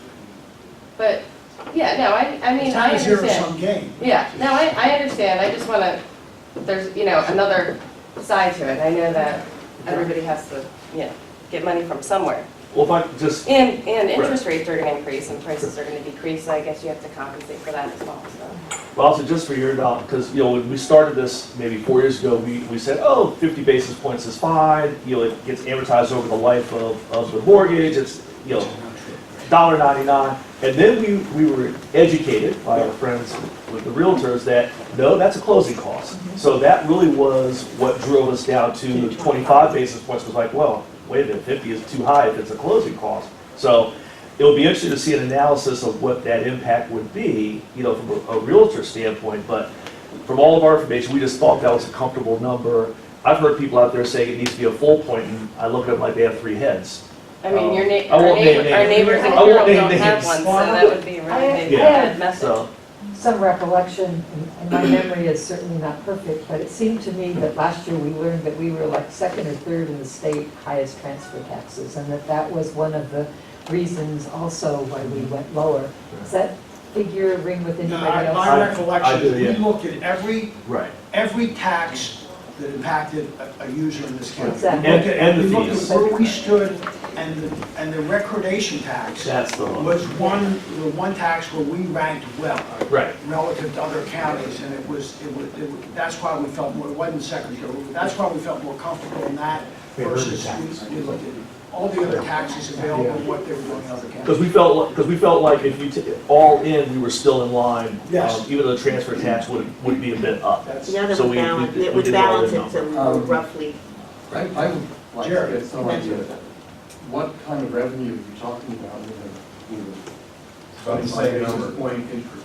It was a number Here it last is. year. As opposed to, It for said example, 6.5 million. a It was 1 cent 6.5 increase in million. the property tax. Well, okay, the increase in the tax would net approximately $6.5 million annual revenue, which is a little more than a penny But of property tax, and can leverage There it is. approximately $80 million in capital over 20 years that was if the using bond financing, or fund a $130 million capital project in 20 years if using cash funding. So that's what we looked at. And that was pretty, what we thought significant. Jim? Yeah, I'd be interested in Richard's thoughts on this as well too, but there's counterbalancing forces though to this as well too, because this transfer tax is going to be applied to the purchase price of the house. Right. You know, 2 things, we know that interest rates are rising, and we also know that the deduction for mortgages are going to be limited. So both of those likely would have an impact ultimately on what the purchase price of homes are on a negative basis. So we may be increasing the transfer tax with this expectation of having, Would have less revenue. less revenue. No, yeah, my understanding is it's going to push down home values. I mean, I do think the relevant way to look at it is comparable, and again, in the real estate world, we all look at the total transfers, we don't care whether it's transfer or stamps or whatever. Cost is that cost. is. So today we're 2, and 2 is, you know, Anne Arundel's 2.2, if I get it right. Montgomery's somewhere in that category. Carroll's cheap as heck. Baltimore County's 3. You know, so, again, at 2.25, that's why when we were going at 2.5, I thought we were out of line and we would be the most expensive in the state. So 2.25, I think, is a pretty rational, not eager to vote for it either, you know, because it does have an impact on affordability. But we've got to find money somewhere, and we can't raise the property tax rate We need more schools. Yeah, I agree, because, I mean, I've always had a philosophy that taxing is the last thing you do. It's the last resort, but in certain situations here in the county, we're getting to that point, we need to find it from somewhere. So, this is, I think it's a common sense place to go, and doing it in a common sense way. And it shows we're thinking about all. Christina? Well, I mean, I appreciate obviously the money for the schools, but, you know, I don't think we can have the discussion, or I don't think we can make a recommendation only on the transfer tax side. We also have to look at the school facility surcharge. And when we look at the amount of money that is charged to developers in order to develop, in other counties compared to us, we are woefully small. So, and the other thing is, I mean, the county will say, well, most of the students are coming from from existing homes and turnover. Yes and no. The other thing that you have to understand that pushes the school system, that's killing everybody, is when you look at where the kids are coming from which houses, when you're looking at it, okay, it's turnover, that's county-wide. But when you have a new development and they bring in 100 more kids into a school that's already over capacity, where are you going to put these kids? Because we as the school system, we cannot say, oh, I'm sorry, we don't have enough seats for you. We have to take every single student who comes in and give them a Howard County education. And if we as a community want to have to do that, we have to pay for it. But that's a larger, I mean, that's, I don't want to get into schools, so that's a larger question of redistricting and. But what I'm saying is, you still need the funding. The funding is not there.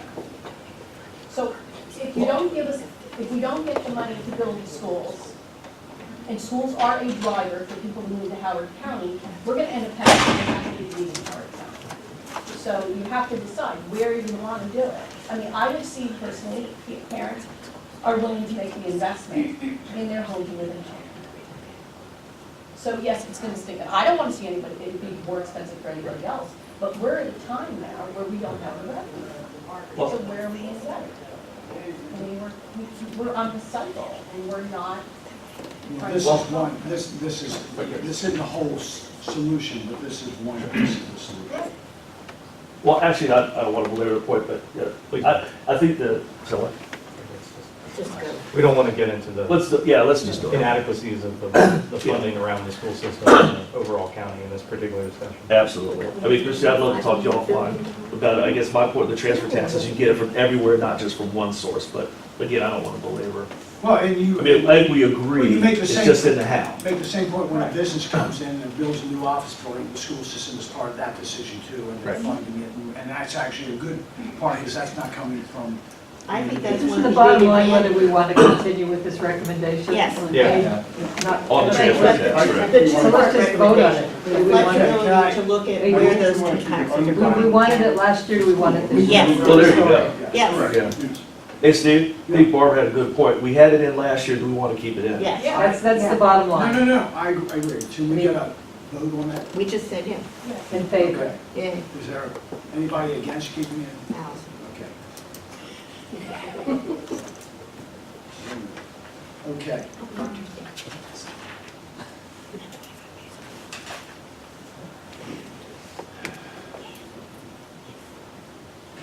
Let's talk about maintenance of effort. Josh, Yeah. I remember you were part of this discussion. I think we have to, again, not, I like how we worded it last year, that there was,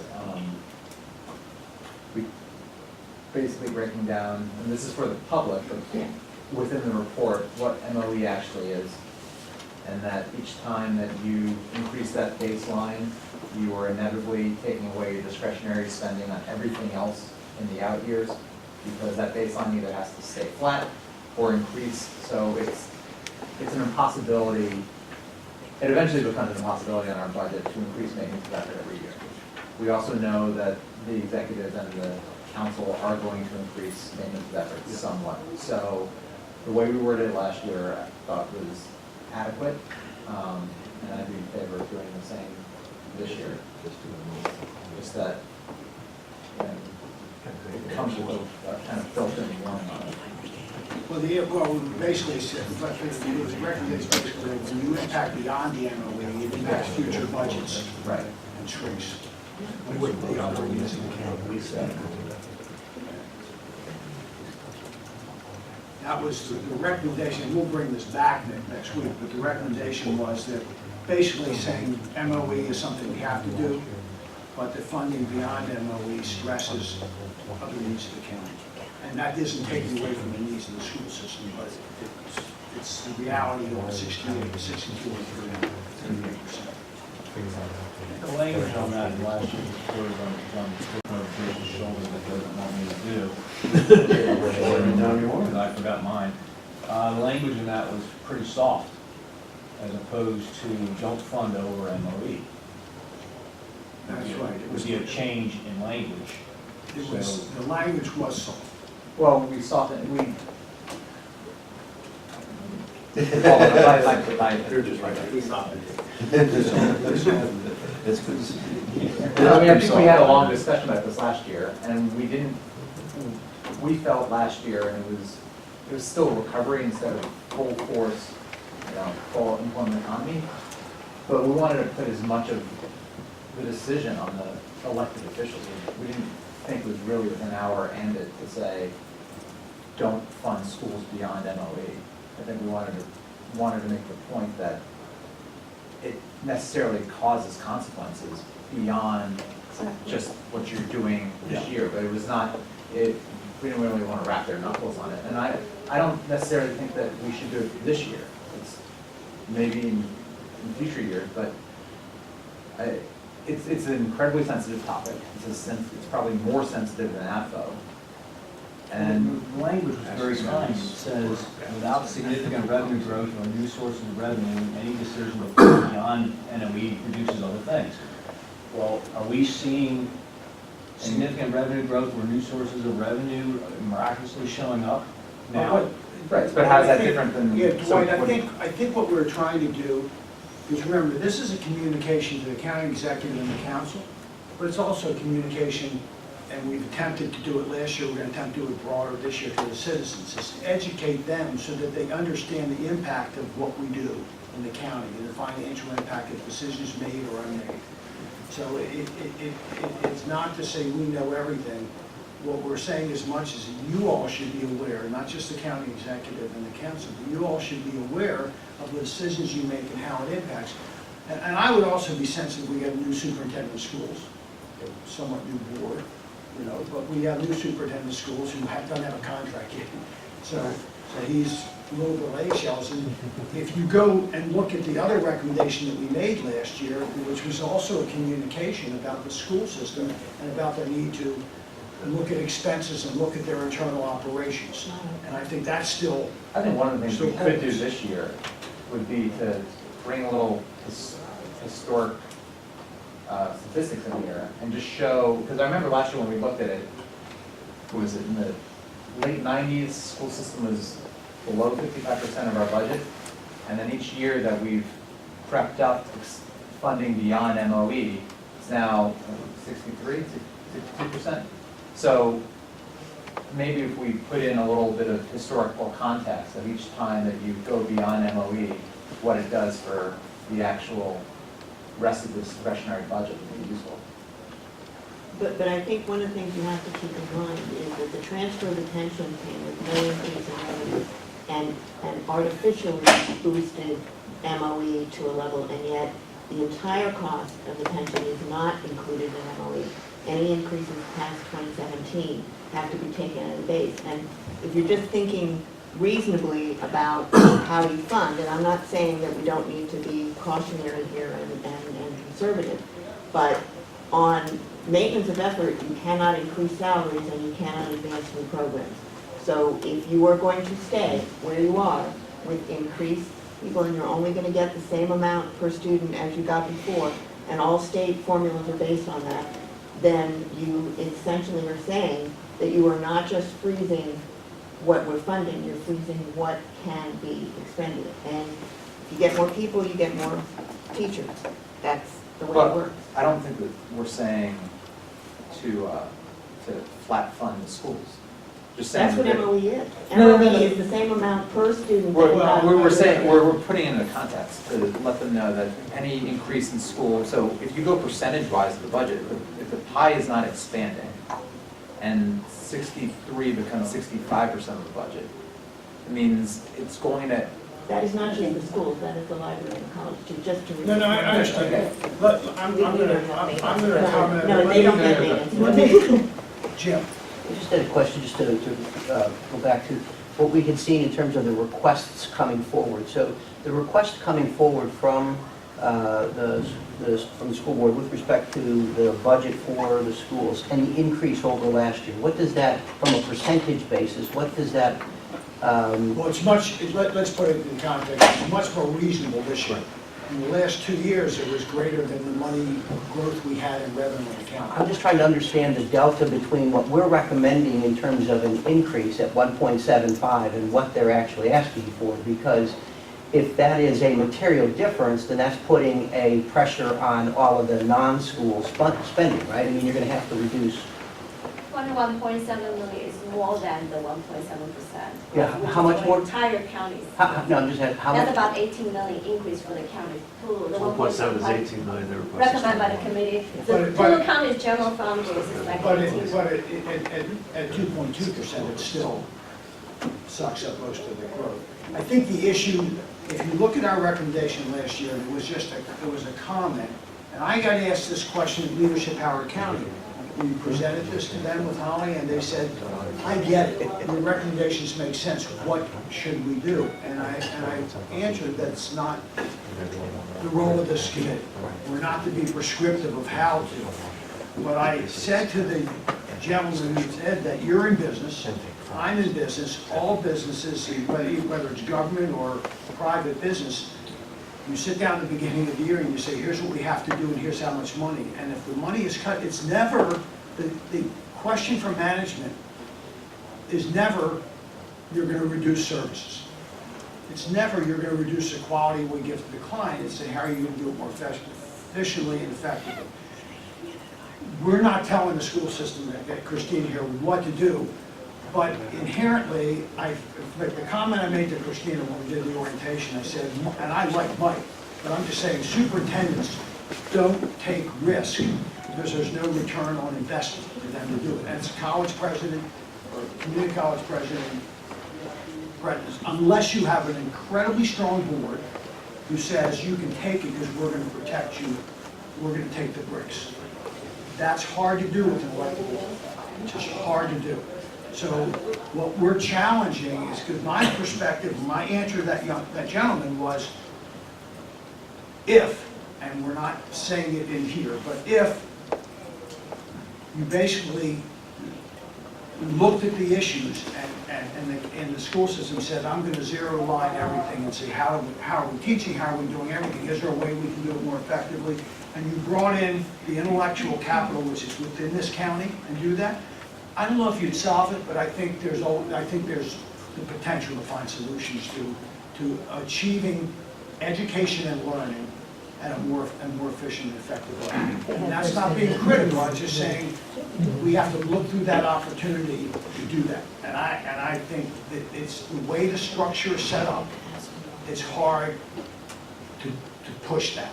I mean, it's hard to push that because of the way the school system's set up, the way it's funded, the way it's unto themselves, the county council, the county executive have no say on not no say, but relatively little say on 60-some% of their budget. Well, can I just say as one, speaking as an individual board member, there is a change in philosophy. There is a difference in doing business. So this budget season, I will tell you, feels very different, looks very different for a number of reasons than they had in the past. Because this budget, the budget from the previous year, was not introduced by the current superintendent. It was introduced by the former superintendent. So you had a very weird dynamic, so to speak, going on. We now are at a point where we have a budget that the superintendent sitting in the seat brought to us, and we are mulling it over. And we are, I would like to say, we are far more cognizant of the issues and the funding and the lack of money and where the money needs to go and where it can't go I would say, than in previous years. So I think when it comes forward, it is going to be very, very different than you've seen in the past. Because our process is. The bottom line is, are we going to have stronger language or no? I mean, I don't think we need to. I don't think we have stronger, I mean, I think the language is, I'm fine with what we did I last thought the year. language The last year, we I think had was an right. outrageous increase from the school system, and we were trying to send a message about the MOE, and Yep. let's move on. Okay? Thank you. I would just suggest, that since we're actually reducing the amount of the revenue expectations, that we do come out with a little stronger language in terms of the increase in the spending specifically for the schools. I think that we've got to have a consistent message there. I think it can be, in part of your point, I think it can be consistent with what we're doing on the revenue side, but also be the similar language by adding a couple of sentences in there around what we expect to see in spending moderation going forward. I'm not suggesting don't. No, so we will work on that Saturday, Yeah. and we're gonna come back to you next Thursday with that language for final tweaking. Okay? Because these two things were major changes in how we were communicating to Howard County citizens. Okay. The other thing, the other recommendations we had, other post-employment benefits, contribution beyond pay-go, the committee recommended the county continue to multi-year phase-in plan towards fully funding OPEB liabilities and resist the temptation to reallocate funding from this obligation towards other operating needs. And what we're always saying is you don't cheat your citizens, cheat us, citizens. You know, if you're going to do something, don't take it away from them needs. Okay, that's just and then use the fund balance, and we leave this in, though I think this county executive's done pretty well on this. We said that when you have pay-go, don't use more than 50% of it in the existing year. See a little cushion for that next year for surprises that happen. And that was because when this committee came in, we found that the previous administration took a huge amount of money that was, usually it's a windfall, one way or the other. I mean, this year the county executive is looking at the negative side to deal with it, but it's a windfall, and we're saying, be careful about that windfall and how you use it. And so that's where that, I think that recommendation should come forward for your, again, approval. And again, this is in last year's use of fund balance, and the other, the general obligation bond study, I think we need to look at this wording and relative to what we've seen and just comment on what we've seen and where we think we are on that.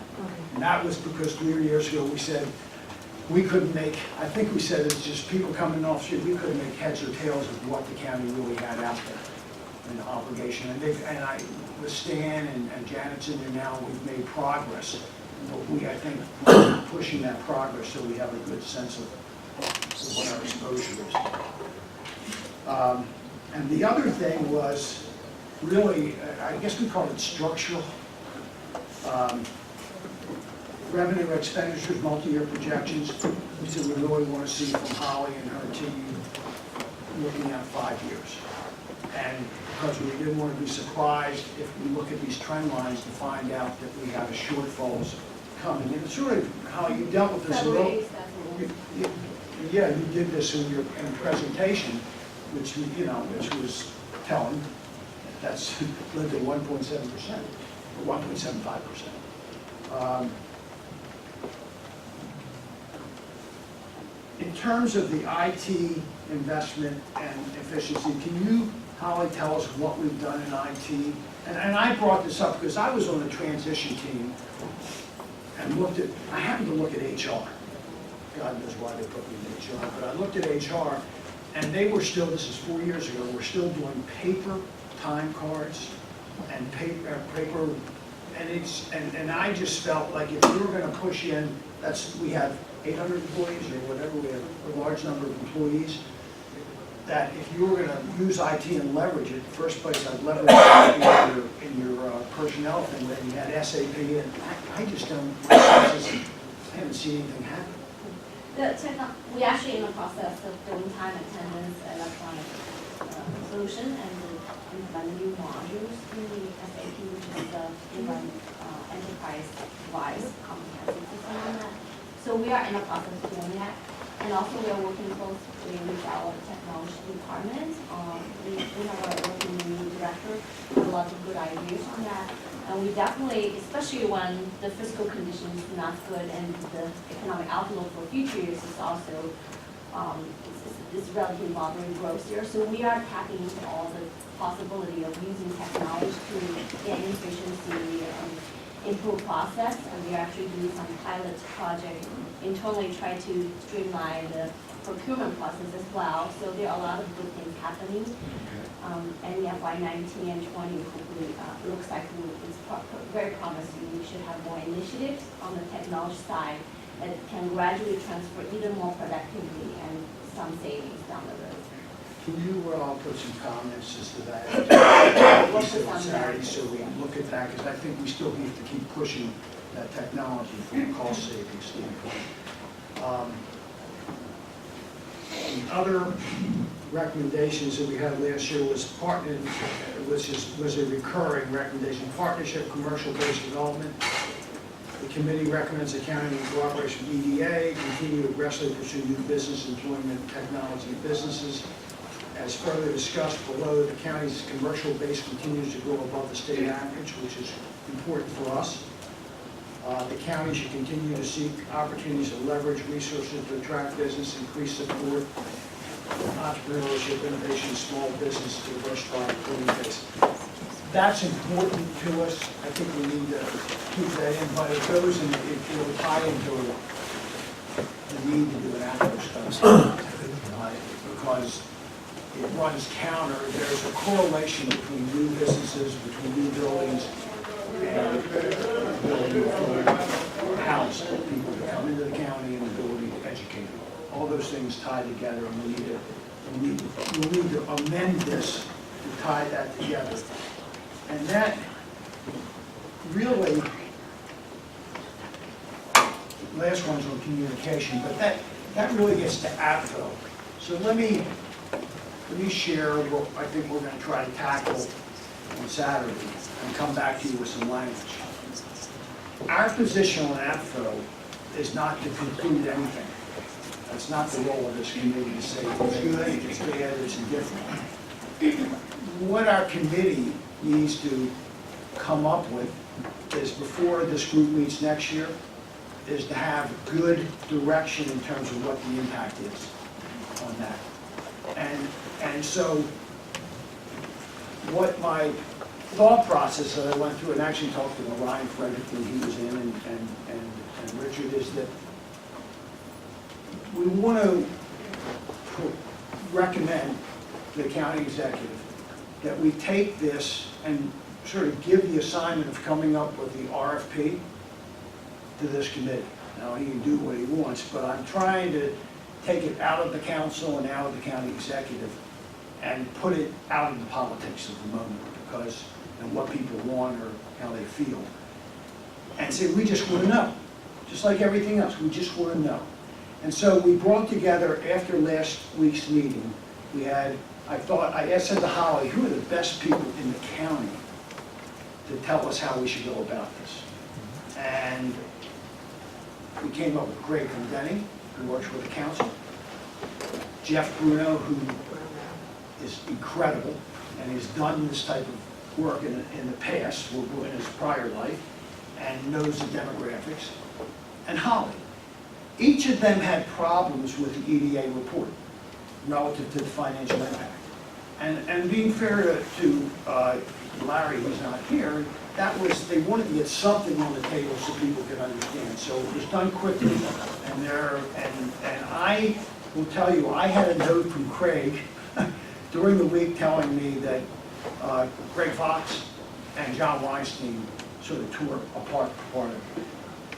Jeff Bruno had real problems with it. And Holly came up and said she had problems with it. So I said, okay, well, what if we did it right? You know. By the way, I should say, everyone liked Richard's part, which is just the economic part. That was a caveat. Hybrids. It was the economic impact where they had problems, and once you have some problems with it, it's like the folded napkin of what else is wrong. But in defense of the study, we told them we couldn't do it right in the 2 weeks or 3 weeks we had to do it. So that when we've done this in other places, it takes 3 to 6 months. You can't compress 3 to 6 months in 3 to 4 weeks.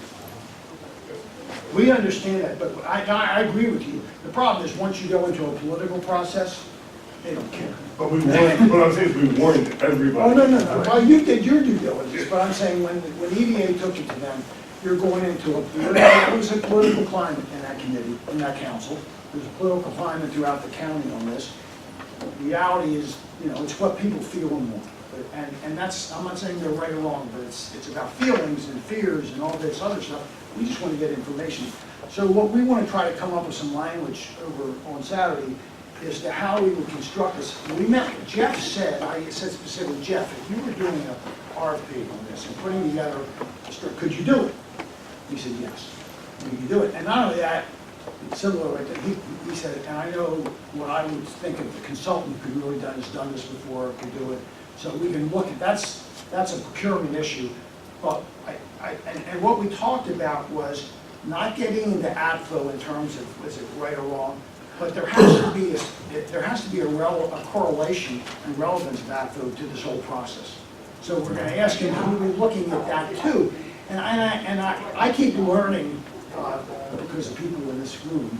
And one of the things that came up is, just so you all might know, when APFO, those of you who've been around the county a long time, APFO started back when Liz Bobo was county executive, and it was related to school building in Columbia and the growth of Columbia. He's got to go back 20 years. Columbia wasn't fully built out. There was a lot of stuff going on. And at the time, as Ellen reminded me, when there was a school site, it was $1. The Rounds Company, that was part of the deal. They gave it for $1. So when APFO was set up, it was a very different world. There was not a lot of stuff going on outside of Columbia in terms of schools at that point. It's very different now. And so we're not going to go into a study of APFO, but we do need to go, if we're looking at the impact of what they're doing, is to at least ask the consultants to be looking at the correlation of those things, because it's driving a lot of stuff. And hopefully we can get information out so the citizens, have a better information, but more importantly, that the council and the county executive know what they're doing and what the impact of the county is financially, versus what people profit. And everybody's well-intentioned, and I don't know the answer. I have my thoughts, but I don't know the answer. So we'll spend some time next week for you all to go through our wordsmithing and give us feedback on that. But I think it's an important part of what we're doing, because I think that to the extent that this committee can take it out of the political process and put it into reason, information, metrics, we'll be doing great service for the county. Okay? Does that make sense? Yes.